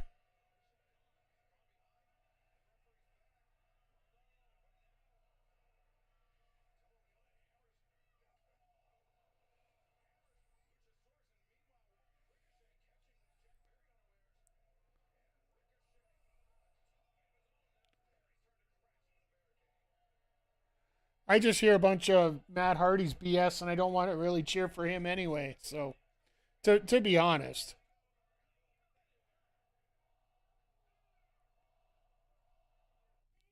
but I guess we have to give the devil his due. Like, FTR is almost a victim of their own circumstance with the fact that they don't have anybody that's really really solid in setting up their tag division right now. Like, that's a Tony Khan thing too, right? Like, the Bucks are barely around. The Hurt Syndicate was there. The Gates of Agony, that was one of the biggest feuds for the year. Maybe even give it to the Hurt Syndicate in some ways. But then all that controversy about them not wanting to give up the titles. And how Private Party basically went into non-existence after losing to them.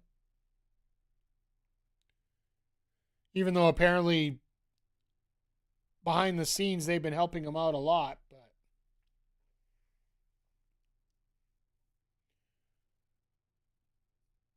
But in terms of other tag teams, is there anybody really mentionable? Even in WWE, like the most put over team for a tag title, wouldn't that be a team that was just a Triple H FU to the fans that wanted AJ Lee?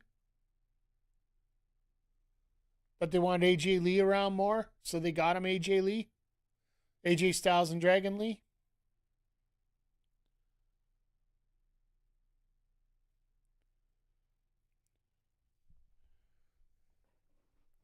Like, I don't know. Like, I have to say overall, like, let's talk about this. Because I know that, by the way, we do have a commercial break coming up. Would WWE be the wide six? Well, who else would you have? Because they've had the titles. They haven't been around, but they haven't had the titles. Overall, I have to say this. Like, in terms of actual wrestling in general, I think there's been a real boom this year. TNA has experienced a lot of growth. Hell, they were big enough to make it to Edmonton for one show.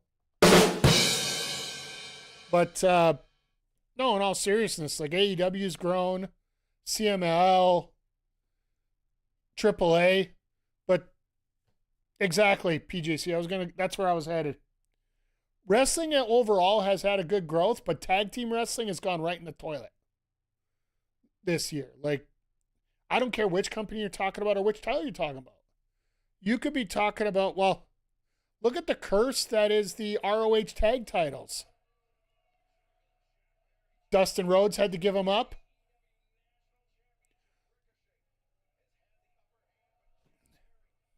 I'll get to them in 1 second here and why I say you can't do that.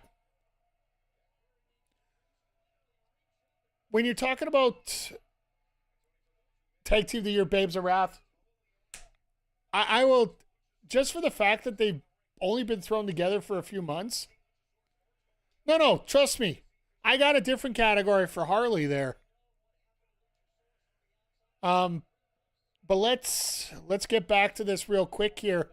When it comes to tag teams in general, when you're talking about trios titles, same thing. The ROH tag titles, Dustin Rhodes, Roosh. See what happens? That's the cursed title that everybody gets injured this year. We've had those titles changed, 3-4 times because of injury? But yeah, in general, like, tag team wrestling has been, like, the only thing that can save it right now technically is the women's division. And even then, the first title defense of the women's tag champs was against two singles wrestlers working together. And many people would feature that. And based on the main event tonight, we're getting two singles wrestlers that are the women's tag champs. While TJ and the Sisters of Sin are the Outrunners. The thing is, did you guys not see what happened to them against the Hurt Syndicate at Double or Nothing, was it? That was one of those matches where they were goofing around for the first couple minutes, and then MVP brought both members of the Hurt Syndicate outside, gave them shit, and the match was over in 2 minutes after that. Do I think they can change things around? And I think they will with Dalton Castle there. I think that's absolutely the way we can go here. But in terms of women's tag teams, like Harley and Willow, I would hear an argument for Tag Team of the Year with those two. You have an argument for the Bucks. They were the tag picture the whole year, but had great matches. And the Broke Bucks were... You could go with that too. And the only thing I hate about that is the limited dates. But for every time that they're in there, they pull out A+. And everybody remembers everything they do. So yeah, we could go with the Bucks here. The Bucks were relevant without holding the titles. Yeah, but like I said, it's the Bucks. It's almost like we take them for granted too much. So yeah, we could go there. We could go with but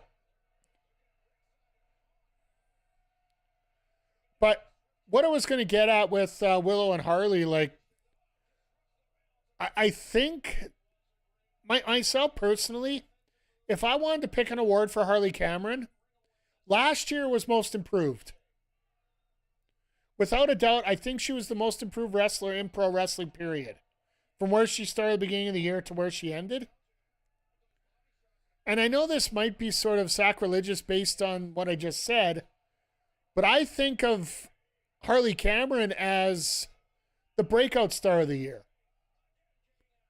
in wrestling. Because the beginning of the year, she was working with Mercedes. She had the little Mercedes doll down in Australia, and they were doing that whole thing. But she never really could find a way to get, oh God, Spirit Gun out of nowhere. We're done. Well, at least they're going to get 15 minutes for the main event. But the one thing I've been commenting about Harley the last 2-3 months? Like at the beginning of the year, she looked like somebody who was just trying to compete for a spot.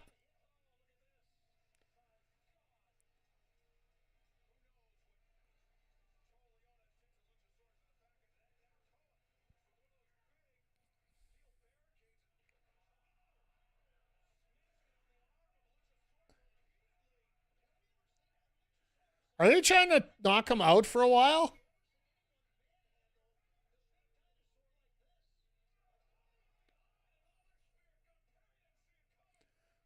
Perry just got cropped in the ropes.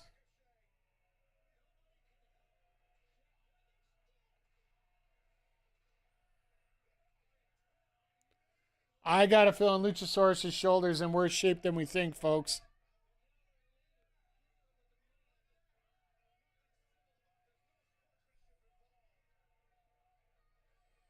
Oh, now the referee's... Oh, the security. Never mind.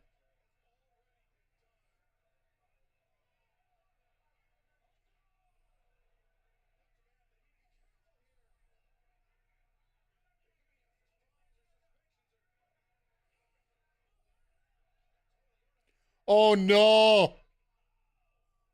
Body slam on the guardrail to... So you hurt somebody's arm and somebody's back at the same time?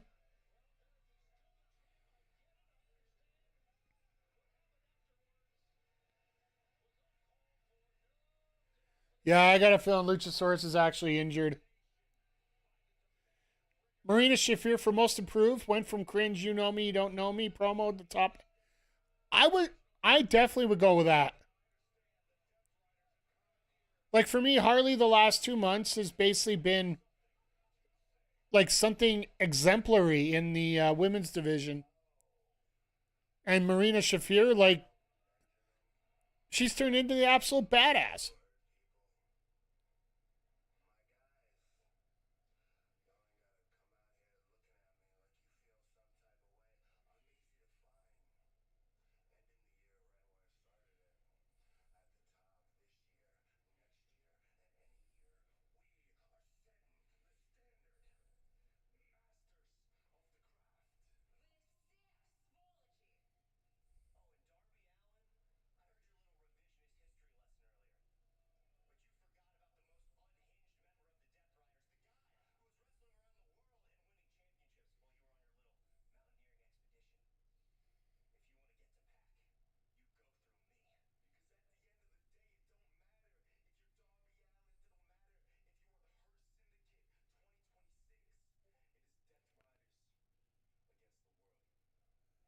All right. Looked like Claudia was walking out one way and ended up walking out the other. No, I'm with you. Marina Shafir for most improved. I totally feel that. Full credit to Marina. Full credit to John Moxley for helping her out.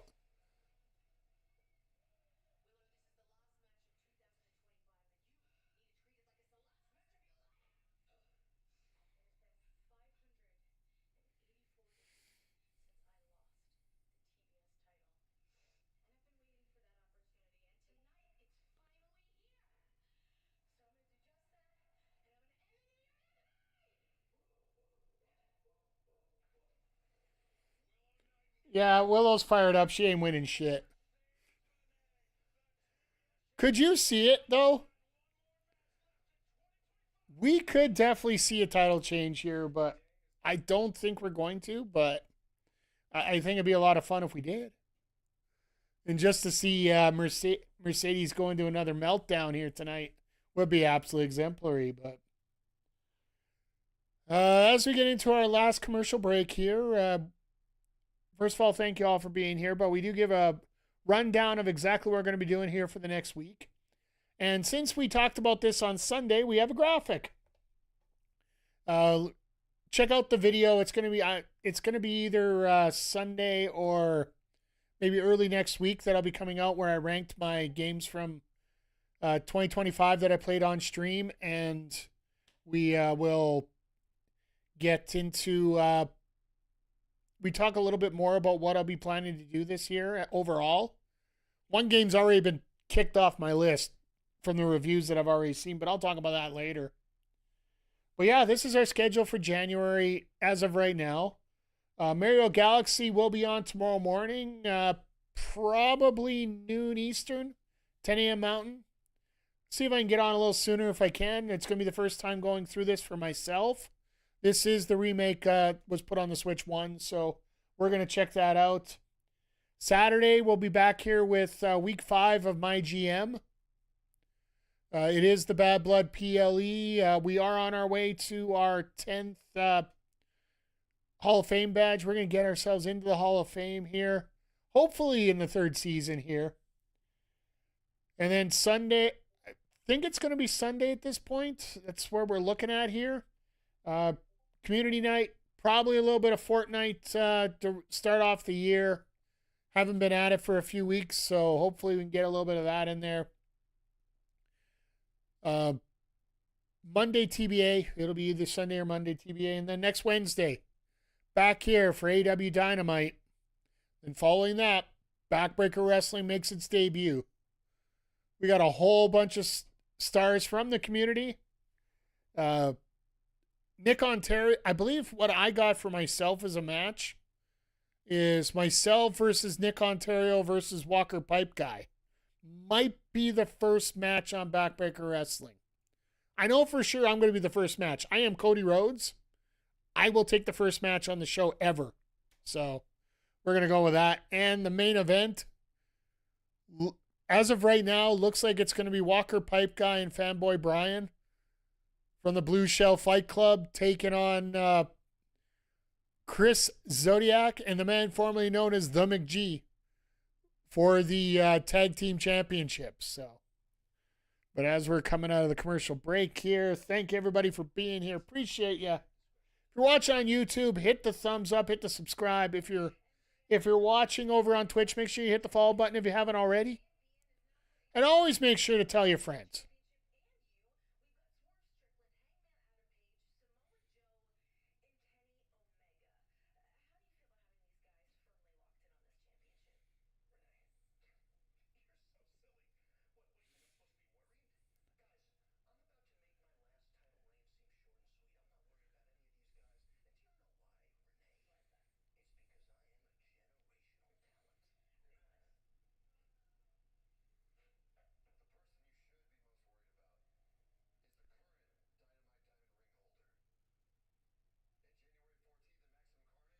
Kisses the ring with a mask on.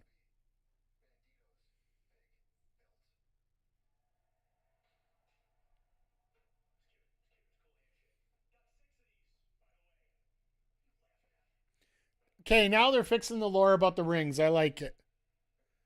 Saying he's got 6 rings, so he didn't actually lose the ring now. So it's a yearly thing. It's what I mentioned before. It's going to be the Battle Bowl type.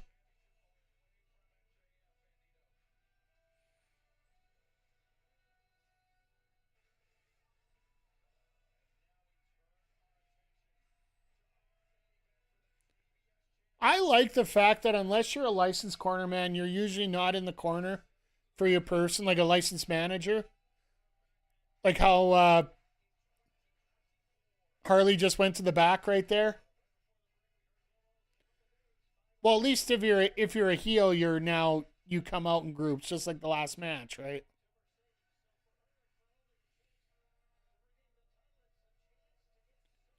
Well, it looks like they're going to get about 10 minutes. My God, are they short on food in the States? This is Utica, right? Oh, no, it's not Tulsa. It's another one of those Midwest cities. Either way, God. Get these guys some beef.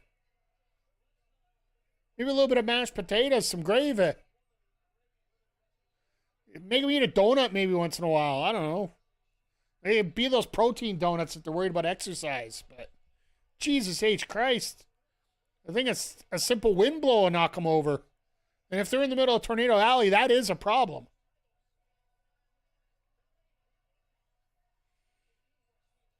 That's about as much of a heel promo as I'll do, folks, just so you know. Oh, here we go.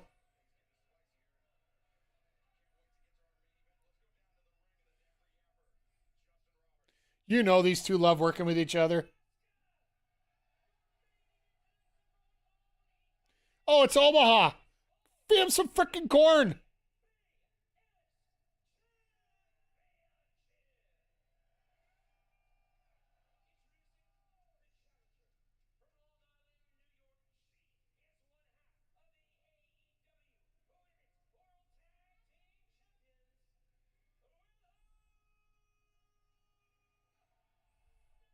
I'm surprised Mercedes isn't attacking her already.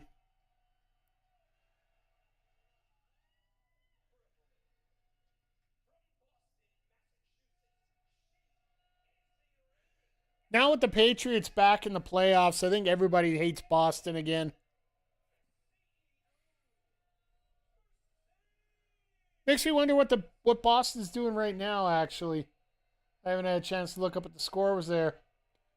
Game just started about 20 minutes ago. They're playing the Oilers tonight.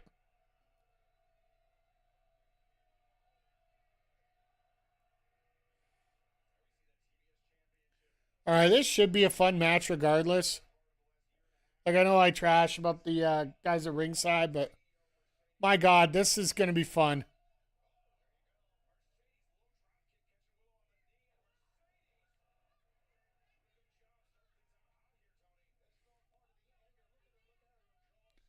Mercedes ain't about fooling around tonight. Look, oh God. Shout out to the production staff. They're getting the LED boards fixed again.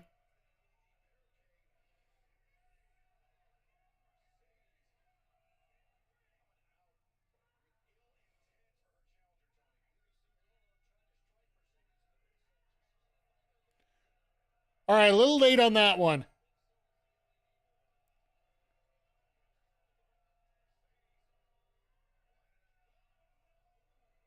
See, now you're supposed to put him back up. Oh, God. Mercedes might be dead. DED dead.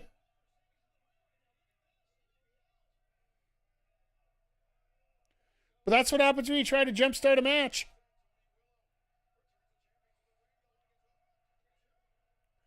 Don't let anybody hit a signature on the outside. You know it's 3 times as powerful.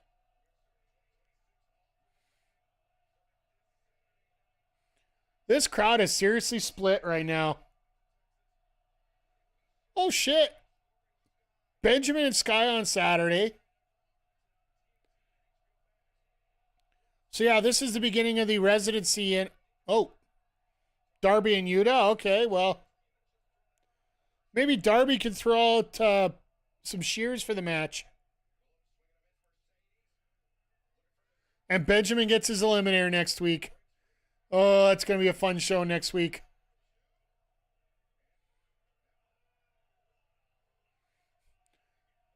I like the fact that even though the match graphics are going on, the action for the women's match is carrying on to the point where Excalibur can't talk about it.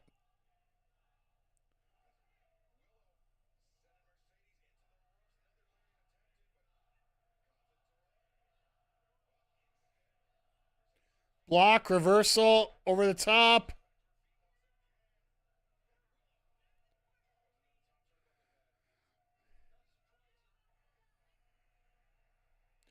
Wow! Mercedes telling everybody in Oklahoma that they're number one.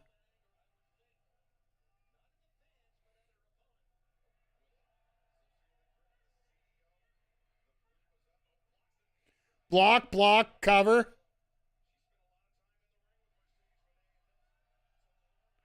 I just remember her early story with Mercedes.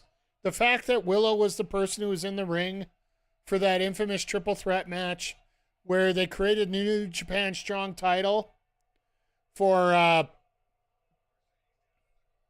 Mercedes essentially, and then she breaks her ankle at the beginning of the match, ends up finishing it, but Willow's the one there that she trusted to work with to get through that match, and Willow ended up being the original New Japan Pro Wrestling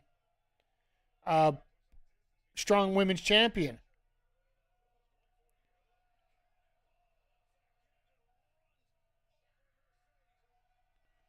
Oh.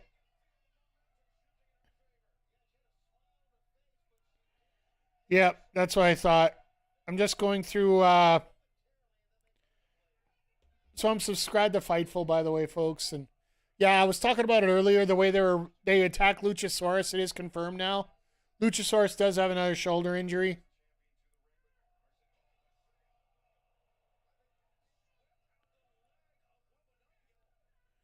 So he's going to be on the shelf for a while, apparently, and that's what this was meant to do.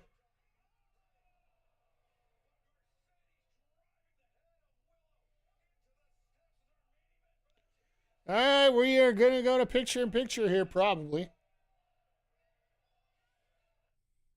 Yep, there's a picture-in-picture, so. Yeah, these ladies are cooking tonight, to say the least. They're having a lot of fun out here.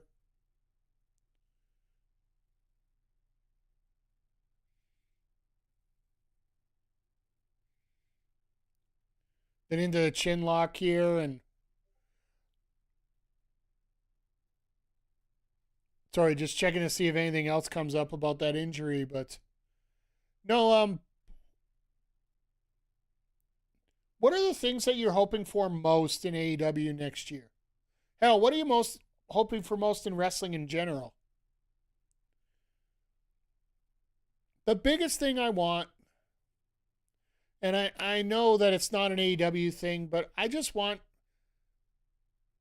want things to be booked a little better all the way across the board. Like, especially WWE right now, because WWE in many ways is lost what AEW found. Since the TKO acquisition, WWE has been maintaining a moments mentality rather than an actual story mentality, forgetting that stories make the moments. Japanese women's wrestling movement. Harley Cameron should beat Mercedes Moné and win the TBS title. I wouldn't be against it, especially with the improvement that she's had. But they ran that storyline all last year going into Australia. I would love to see them revisit it again. I almost think it might be Athena that's the one that does it. Just based on what happened at the pay-per-view and that, and the fact that she's been looking. Athena's going to have to drop her title eventually, right? So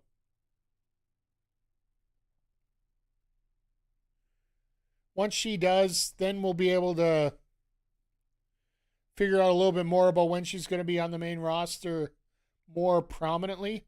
I do expect to see her on Collision this month, because I think she is based out of Texas. So if she is based out of Texas, then when they're in Arlington for 4 weeks straight, you might as well have her featured on there, right? So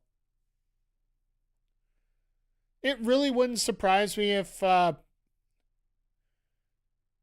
we end the year with a title change, and just AEW showing that they are willing to be the one that promotes change. Like, I want, and back to my former point here, I want a little more continuity in all the stories. I want a little bit more, well, the women's division, I'd like to get a few more storylines put together. Same thing with the tag division. Now we're getting 2 pictures in 1 picture. Now we're getting picture in picture, same picture. My God, TSN, can you figure shit out, please? There we go.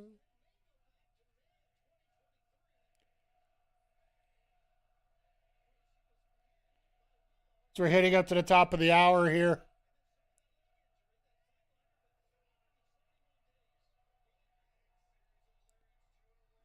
Picture in picture in picture in picture. Yeah.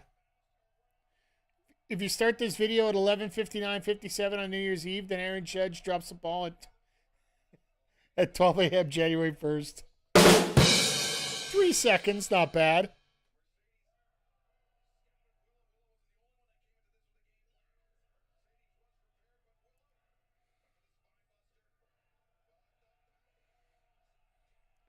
No, it is a weird world that we're in right now. In Australia, it's 2026. In North America, it's 2025. In WWE land, it's 2019.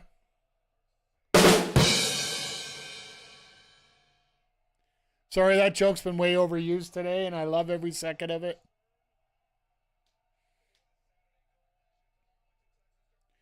But instead, the one I saw was it's the Cowboys. For the Cowboys fans, it's 1994. Oh, the Timeless Love Bombs against the newest signees of AEW. Nice. But Goldberg's retired. He's always acting retired.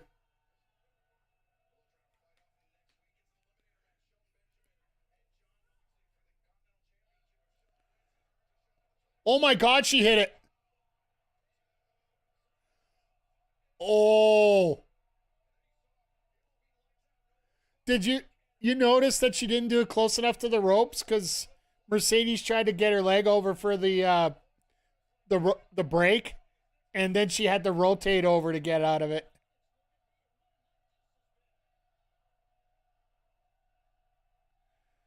I see knees coming.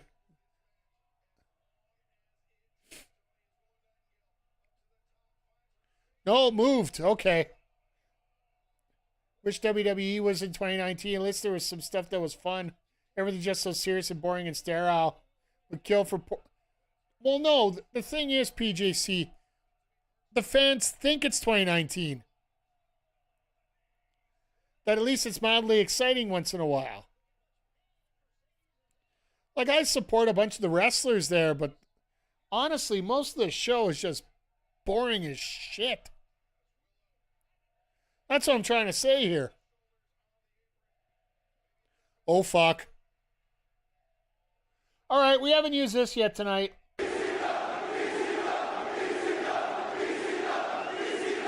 We have yet to use that one tonight, so we'll definitely use that there.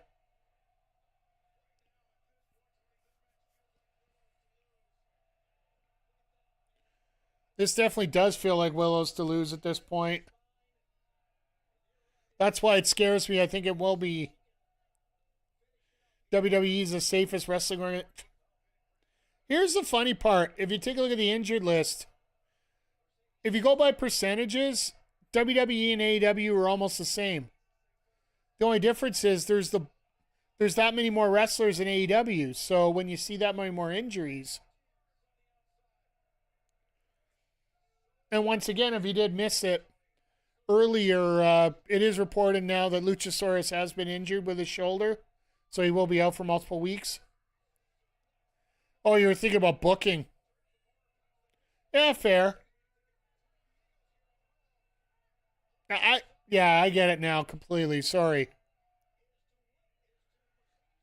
Once again, like I said, they're booking for moments rather than stories now. And that's why it's getting dry over there. Because AEW knows they'll get their moments if they book their stories right. And that's a Tony Khan thing.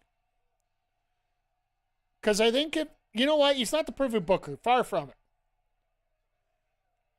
But at the same time, Tony Khan remembers the one of the most important rules. If you create a great story, people will remember parts of the story. It'll create a great memory. So will Gunther retire Jericho? More than likely. It's going to be AJ this year and Jericho next year.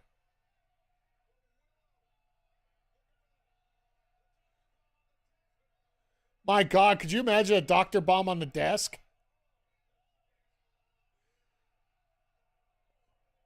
So here's a shout out to last time this happened.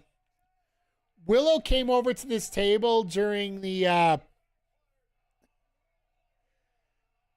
like the last time they were in this kind of match. She stepped on the table and the table fell apart. This time it didn't break.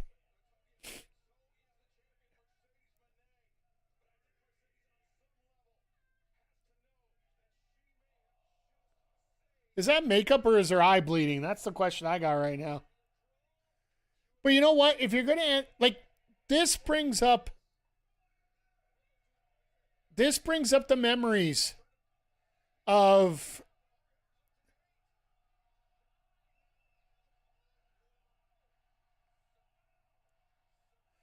New Year's Rampage. I don't know if you remember that at all.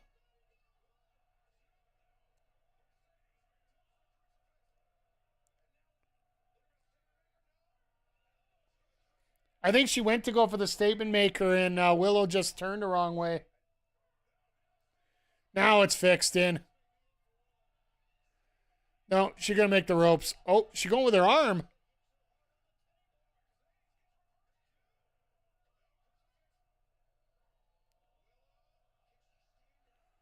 Oh my God. Well, she's not going to hit the DVD because it's the other side.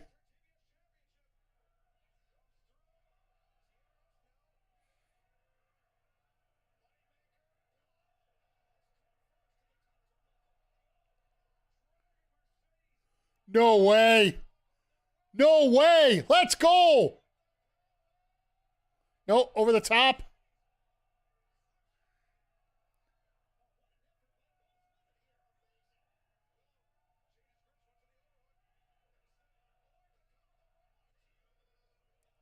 They were both pinned there.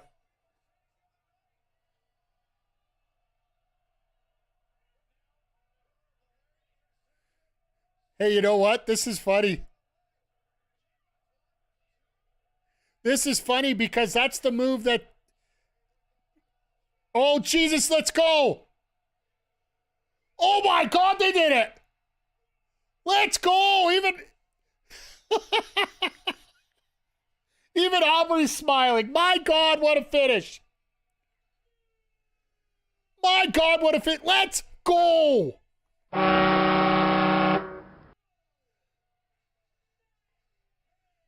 My God. What a thank you moment here. This is freaking awesome. Let's go. The confetti, everything. This is how you close out a year. Willow Mone be ready to take a break. I think she's going to have a mental breakdown, and all those titles are disappearing. All of them. And she's going to hit that breakdown moment, and this is where you start building Mone up. Because I honestly feel Mone is winning that title in Wembley. And I mean the main title, not this title.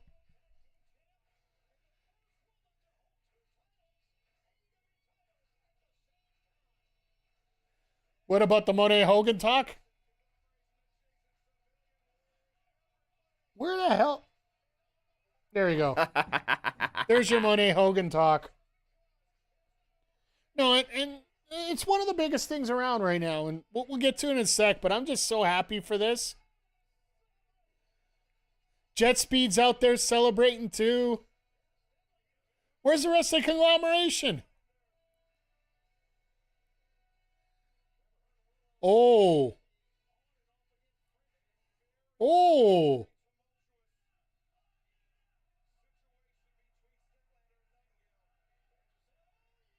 There we go. Even Harley's fired up over this.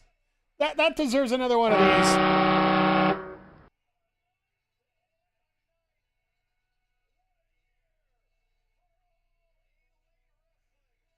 You know what? Is there a better scene for an AEW fan to see to close out this year? If you really look at this. Like that they do well, that's the best friends hug in, right? Or they do the zoom out.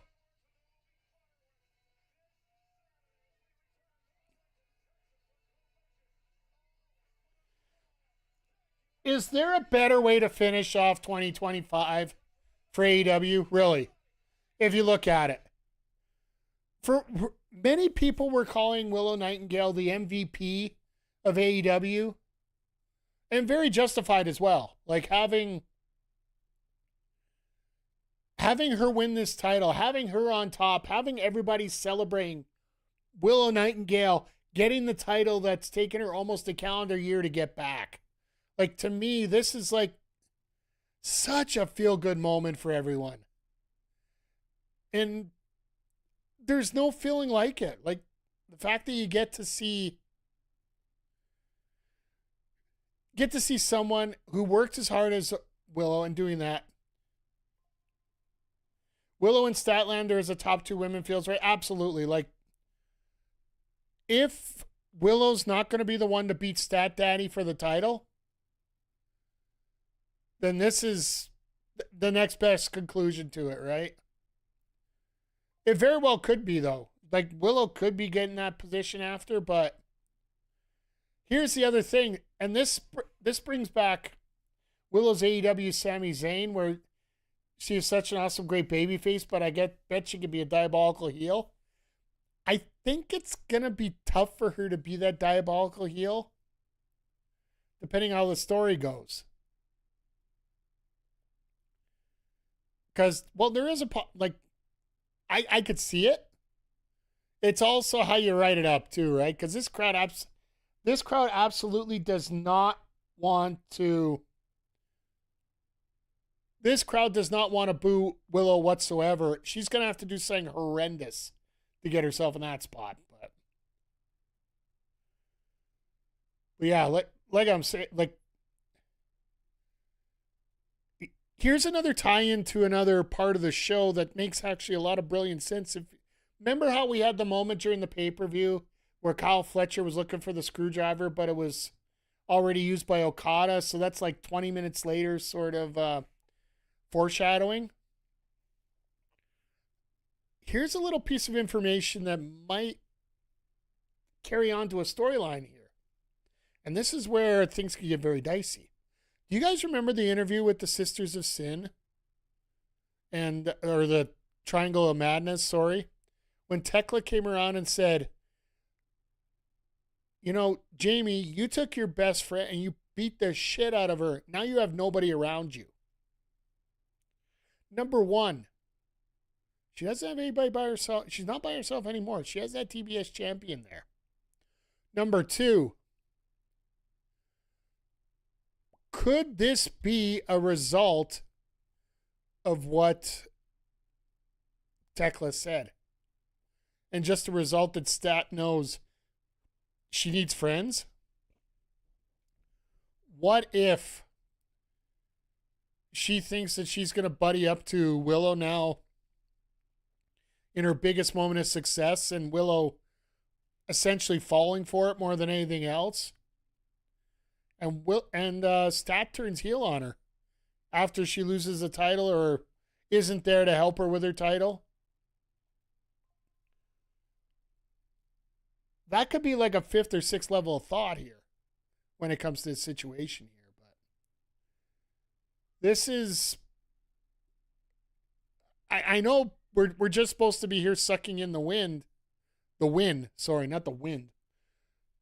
Those two will be sucking wind for how much energy they put into that. But I feel that there might be a possibility that something like that might be something you might want to burn in the back of your head and keep it stored up there for 2026.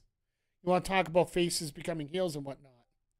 5-3 Canada, that deserves a horn. But no, all in all, like, tonight was an amazing show to finish off the year. I think we all knew it was going to be. No real complaints throughout the show. A little bit of an MJF promo that carried on a little bit that's sort of apropos for what we're used to these days. But, yeah, it all in all, like, it seems like AEW just keeps hitting home run after home run after triple after home run after home run, to put a baseball analogy. Like, not every show's perfect, don't get me wrong, but they definitely do a lot to make sure that every show is worth it. And we've been doing this sidecast now, I think, for about 4 years. I think the momentum's AEW's at this point. Absolutely. Like, I don't think there's even a question of that. The only hiccup that they could have in terms of anything outside of what they do is if there's something shocking coming up in the next month here from WWE. And I mean monumental shock. Jericho is not a shocking moment. It's going to be as shocking as what anybody who is and I know if I was talking long enough, I'd be able to get back to my original point I was thinking of here. As much as the WWE trolls on social media, and I know, McGee, you're not on socials anymore, but it's only going to be about as big of a pop as what those grifters are going to do. And yeah, there are AEW grifters, there's TNA grifters, there's all kinds. The tribalism is all over the place, and I don't want to get it misconstrued here. I am a fan of wrestling. I just wish that I would have a better product to watch for WWE. There's some wrestlers over there that I really do enjoy watching. I've made it no bones about it that Bayley's one of my favorite wrestlers to watch, period. And some of the stuff that she's doing right now, it almost feels like they're trying to throw things at her to see if there's maybe something to convince her to stay. But it almost feels like they're trying to find a way that they could get a good exit plan out of this when it comes to if she decides that she doesn't want to sign and they want to get rid of her. They're not going to make her look super strong, because why would you make anybody super strong if they're going to move to another company? Because I'll guarantee you, if Bayley leaves, whatever name she goes by, Davina Rose or whatever she decides to change into, I guarantee you she's going to be at another level when it gets to that point. So,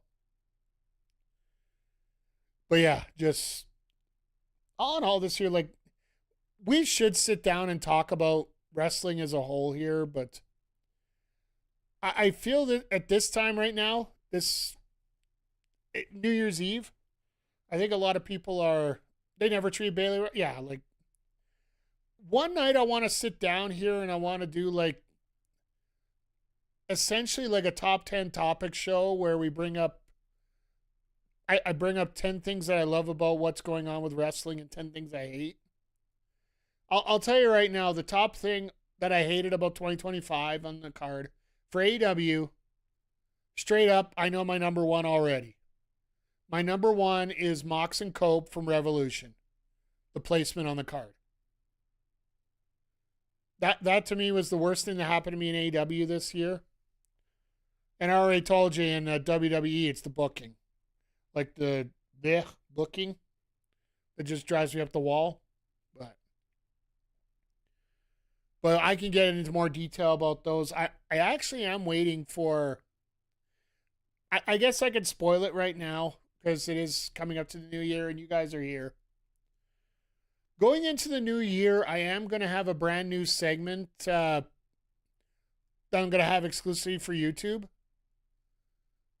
The plan right now is to record these separately just for YouTube. I'm getting a graphic done up of the inside of a penalty box, NHL penalty box. And it's going to be called 5 Minutes for Yapping. So I'm sitting in the box. I got about 5 minutes. You know, it's go a little over because it's the first whistle after 5 minutes that you get out, right, on a fight or a major penalty. So we'll it'll be different topics and whatnot, and We could chat about wrestling. We could chat about, well, hell, anything. Because, it gets crazy in the penalty box, some of the stuff that comes out of their mouths. So, thought it was sort of apropos for the ref. Once in a while, he's got to serve his own medicine. So, and then, yeah, we've been doing this for, I think, almost 4 years now. 4, if not 5 years. We've been here for every Dynamite and Collision. Well, I'd say about 98% of them. The longest streak of one show that I haven't been at would have been this last month with Collision due to the time change on it. And I've loved every second of it. And I've loved being here with all of you. But yeah, one of these nights we're going to get together and we're just going to talk straight wrestling here and just, we'll bring up my favorites, my worsts. You bring up your favorites, your worsts. We might even do that early next week here, maybe on Monday or Tuesday, depending. I am working on getting my setup changed over here a little bit. So once that's completely done, we can take a little time and do it. It shouldn't take too long. Just changing over the audio to a new system, and just want to make sure all the bugs are worked out before I do anything like that. So, but yeah, this year in AEW, just, what can you say? Like, this has got to be one of the first year. Should I have a picture of you on the desk? No, I'll have a picture of you on my Xbox here soon, my friend. I honestly, I don't have any pictures of you because remember what I used to tell you? Whenever I looked at your profile picture, you always looked like Dallas Aikens. I don't know if you remember that at all or see the resemblance at all, but the picture that you had on there just totally reminded me of that. It was a great rebuild. You're getting the house back after Punk debacle. Yeah. And that's the big thing about AEW this year. Like, let's face it, 2024 was not a stellar year for AEW. Hey, when a coach who was 40 looks like he's 30, that is definitely a positive, McG. Just throwing that out there for you. But no, if you look back, 2024 for AEW, it was a real rebuilding year there. And having to put the title on Mox after Danielson essentially went to TK and said, I'm done. Because I think the doctors said that he had to be done ASAP. So rather than giving Danielson his retirement run like they wanted, they had to sort of shoehorn it into 6 months? Including the title reign and the all the way up to Wrestle Dream where he ended up losing to Mox in that match. And then, yeah, 2024 has been basically... 2024 was trying to rebuild everything up after that.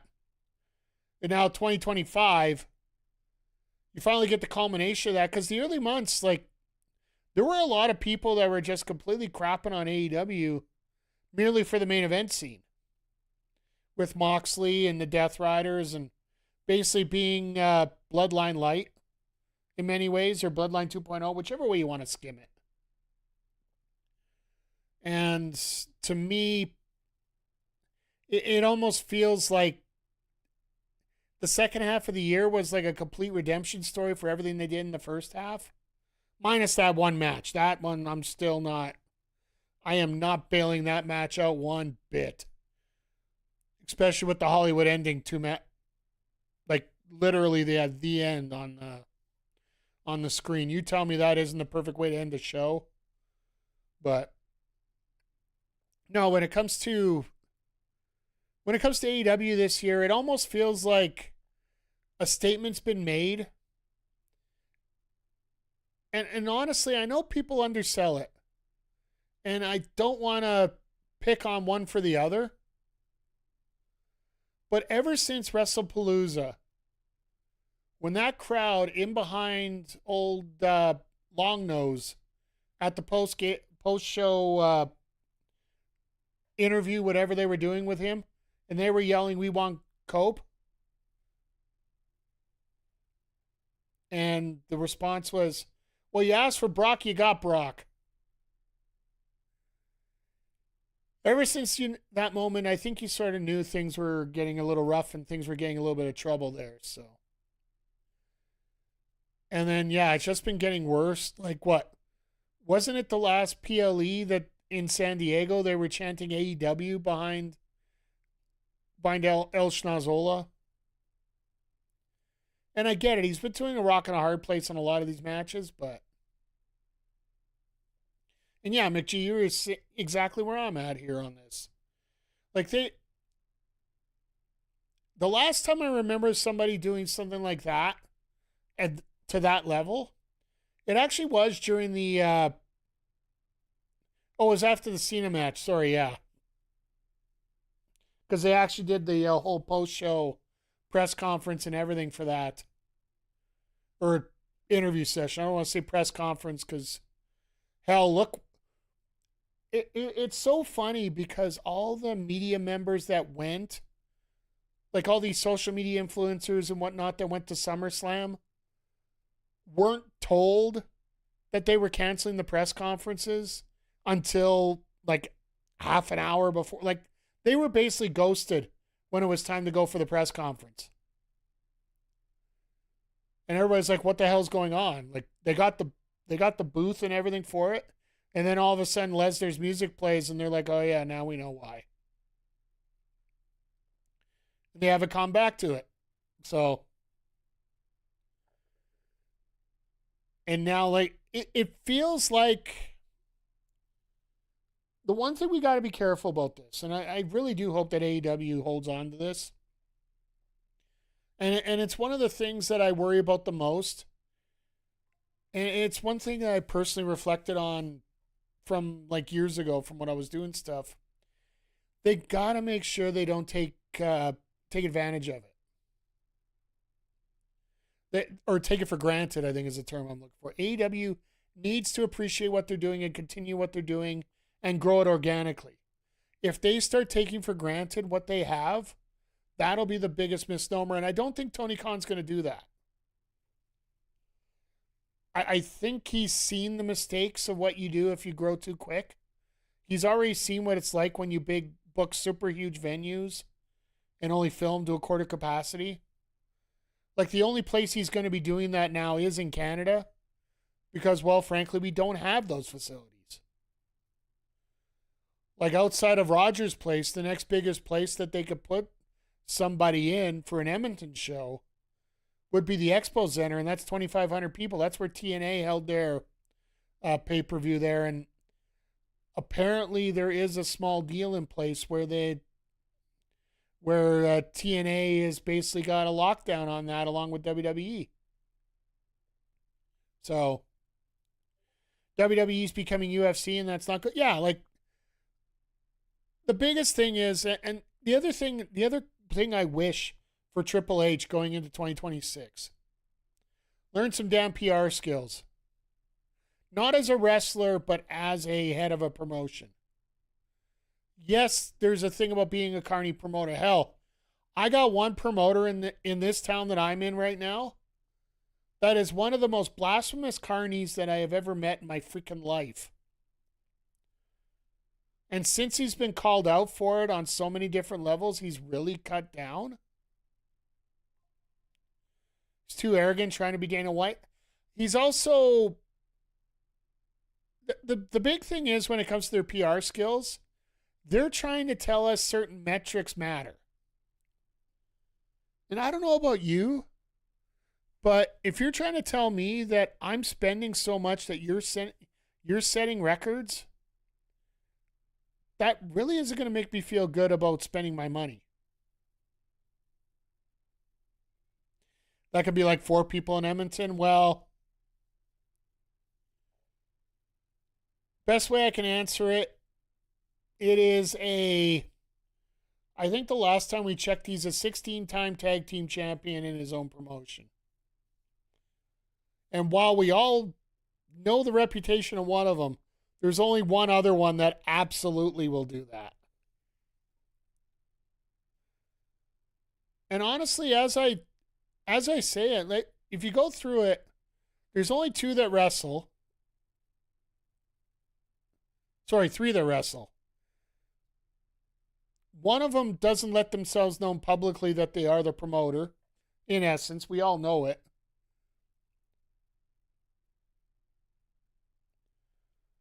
And the other one, well, yeah. Even back when I was working with him, he just a big moron, for lack of a better term. But yeah, no. The thing about AEW and WWE needs some PR lessons, and they just need to learn what got them where they got.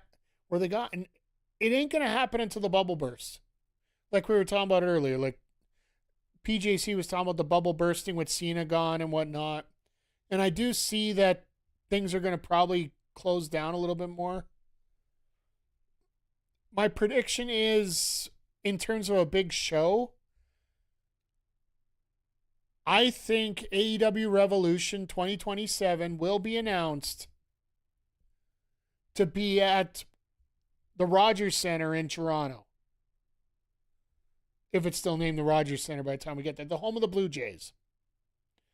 I think that they're going to schedule it for the end of March. Still going to be in March, but it's going to be late March.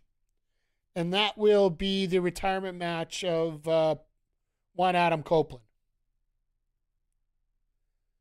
The place where he turned into a diehard wrestling fan will be the place that he retires a diehard wrestling fan. I know this is not really stretching it out a whole lot, but with the fact that WrestleMania is in Saudi that year and the sentiment towards that, which, to be fair, a lot of that sentiment is just in North America. All thoughts aside, just it happens there.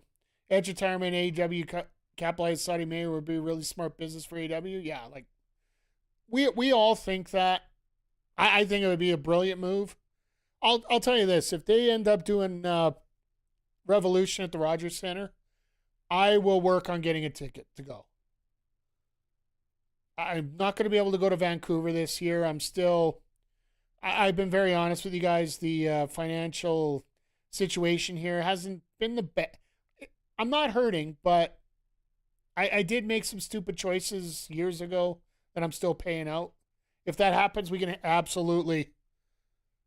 I know that. I know Kayla J lives now in Toronto, so I know we're going to be able to get her out for it. So I'd like to see if we can get a bunch of us together for that. One of my goals next year, and if you have anybody that you want me to work with and chat with and hang out with, let me know. I really, like last year, my goal was to, I said I wanted to do more in terms of working together with others. This year, I really want to get into it. I did do a little bit of that this year and sort of died off. But I really want to get into that a lot more. If there's anybody, any level, I don't care how high we go or how low we go. Just feel free to throw it out there and I will see what I can do. Because if you guys aren't familiar, in, local time, in 3.5 hours, it will officially be my 15th year in doing content creation. I started in 2011 with a call-in radio show, which was 50% CFL and 50% WWE. That was right in the height of CM Punk, John Cena. Yeah, for the first 3 or 4 years I was doing that, and then 2015 we opened the Edmonton Sports Podcast Network. Don't check for acronyms. We don't need a copyright lawsuit. And that's what I brought in Andre C. and Brian Hamilton and all the gang that hung out with us. And then 2018, we formed Backbreaker Media at the time, which is technically the name of everybody put together. So, but yeah,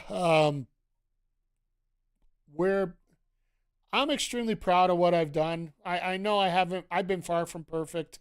And a lot of the lessons I'm seeing in a lot of other content creators, like I was mentioning off the top of the show, like I know I was watching this interview today with Wheezy Blonde and Minnie Portable. They were sort of podcasting with each other, talking with each other. And Wheezy had talked about how she put in all this effort this year to work with certain promotions to see if she can get in and work with them and do a little bit more in that sense. And just watching her frustration, the fact that it didn't work out this year, so she sort of has to rethink about what she's doing. That sort of reminds me of what I ended up having to do in 2015. And then as I moved in towards 2018, 2019, where I started realizing I need to get to that next level, and I'm not going to do that here. And while a few of the people were appreciative of what I'm doing, everybody else is sort of more, for lack of a better term, they assumed that I was doing it just for the hell of doing it. They took advantage of the situation, and I didn't stand up for myself enough in that point. It was sort of a weird dichotomy because I was the one that was overly cocky to start, and it ended up being that everybody just overtook me on that, and I started going up even higher at that point. It was just a very bad attitude that I had. I don't want to place the blame on anybody else. I place the blame on myself, because no matter what you do in life, no matter what anybody else does in life, the only thing you can change is what you do about it. And if more people take that ideal to themselves and figure that out, I think the safer it would be in life. But yeah, just this year for me is going to be about taking it to that next level on different things. I got some other things planned, and like I said, I'm multifaceted here. We're talking wrestling. We're also talking gaming as well. There's a whole bunch of things. I know that I'm not making any solid plans because, well, everything could change 6 ways from sideways coming into the new year here. So if you guys have any New Year's plans or any situations you're thinking of, feel free to throw them out there. But I don't want to say it's a full-fledged resolution, but my plan this year is to everything I said I wanted to do last year, I'm starting to do this year. And hell, I even made a purchase earlier today that sort of started fulfilling that for myself. Told you guys about my Go XLR acting all wonky, so I'm going full Elgato probably by next week. Probably going to be changing the software that I broadcast from. Just trying to get things improved to another level here. So, but yeah, I don't think you guys want to be overly stimulated with boring components of what. Holy shizen. Folks, the Buffalo Sabres have won their 10th game in a row to set a franchise record. Go Team Buffalo. Fire your GM that we've been telling you get rid of for years, and you finally decided to do something. But yeah, we're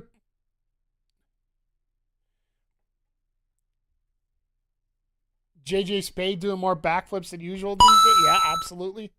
They're going to make the playoffs and the Leafs aren't. Oh, that's going to be sweet. But yeah, now this year, like, and I truly do mean this, everybody. If you are interested in anything you want to see me do, I do know I have some booking videos to do. I have to do some other things to fulfill some requirements from before. But if you guys want to get involved or you guys want to do anything with it, I know PJC, I know you're probably going to be doing a little bit this year as well.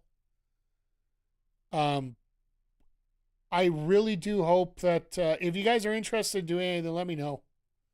Like even McGee, if you want to contribute anything to anything, if you have an idea that you want to spit out, that's what Backbreaker's all about.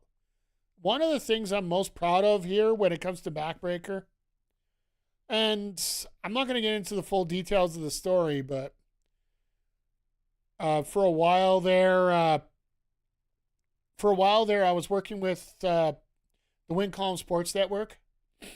We sort of combined his articles and my video, and we're going there. Oh, I know you are, McGee. Just let me know if there's any ideas that you have that you want to do. Like, I know I could come up with a bazillion ideas, and some might be stupid, some might be smart.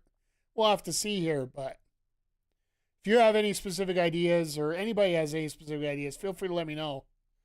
But yeah, I won't go into the details on how things broke up between myself and Wing Column, but after that was done, there was a few people that were dissatisfied with what happened over there with themselves. And like I said, I don't get into details because it's not my place to. But they wanted a place, not necessarily to set up, but to get their feet back on the ground.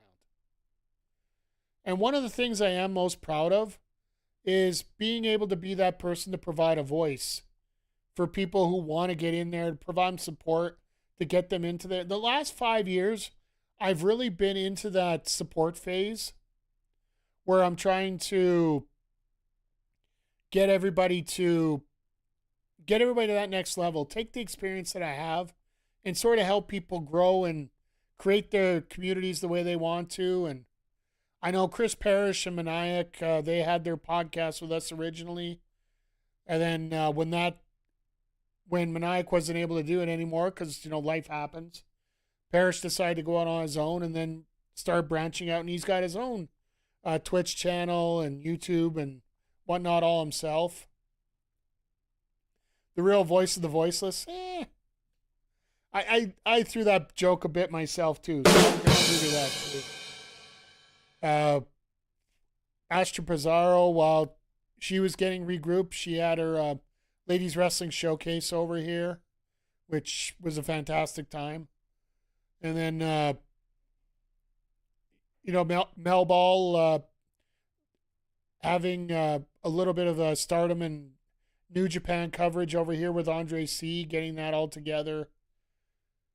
Covering the indie shows in town, that was also a big thing for them. And now Mel Ball's doing a whole bunch of great stuff over on our local establishment. Same thing with Astrid over there, as she's working with Ed Fries, Bobby Munson, and all the gang over there that does a slap bang job, great job working all the shows that they cover because they got so many different interests and different things going on there.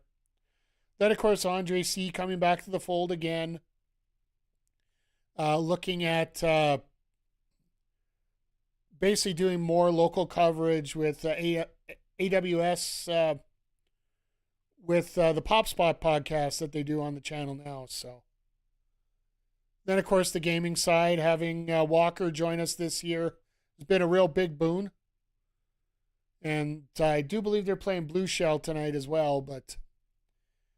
And then PJC, of course, you being here has been a godsend as well. Rick Jules, for the time he was here, he was having a lot of fun with it and enjoying it. And I know a lot of people did enjoy the show, but it's pretty amazing that we've had a consistent video up every day for the last 4 years. And that just befuddles me. And I couldn't have done it with all your guys' help. So, as we wrap up here in 2025, and I could get all sentimental and sappy, and fuck, I don't want to do that on New Year's Eve. If I'm going to do that, I want to have at least 3 beers in me so I can really have a real cry. But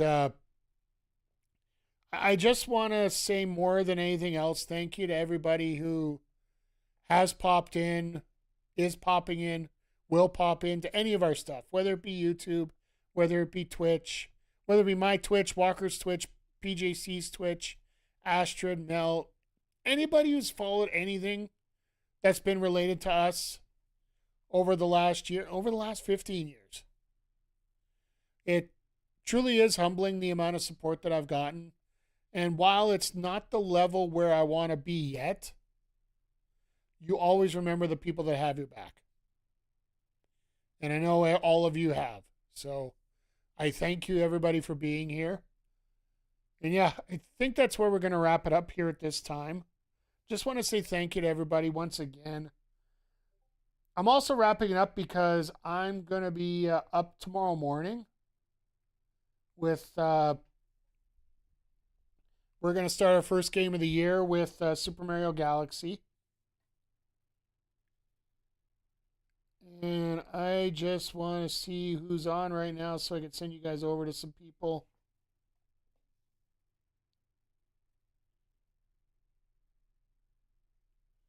But yeah, we'll be back here on Saturday with... Saturday we'll be here with Collision, finally. It's been forever. And then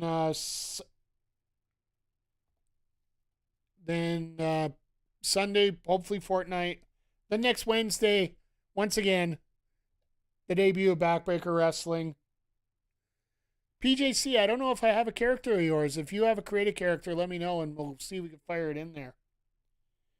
But I think for tonight, I'll send you guys over to Minnie. I don't know if she's wrapping up yet or not, but another one of those great streamers.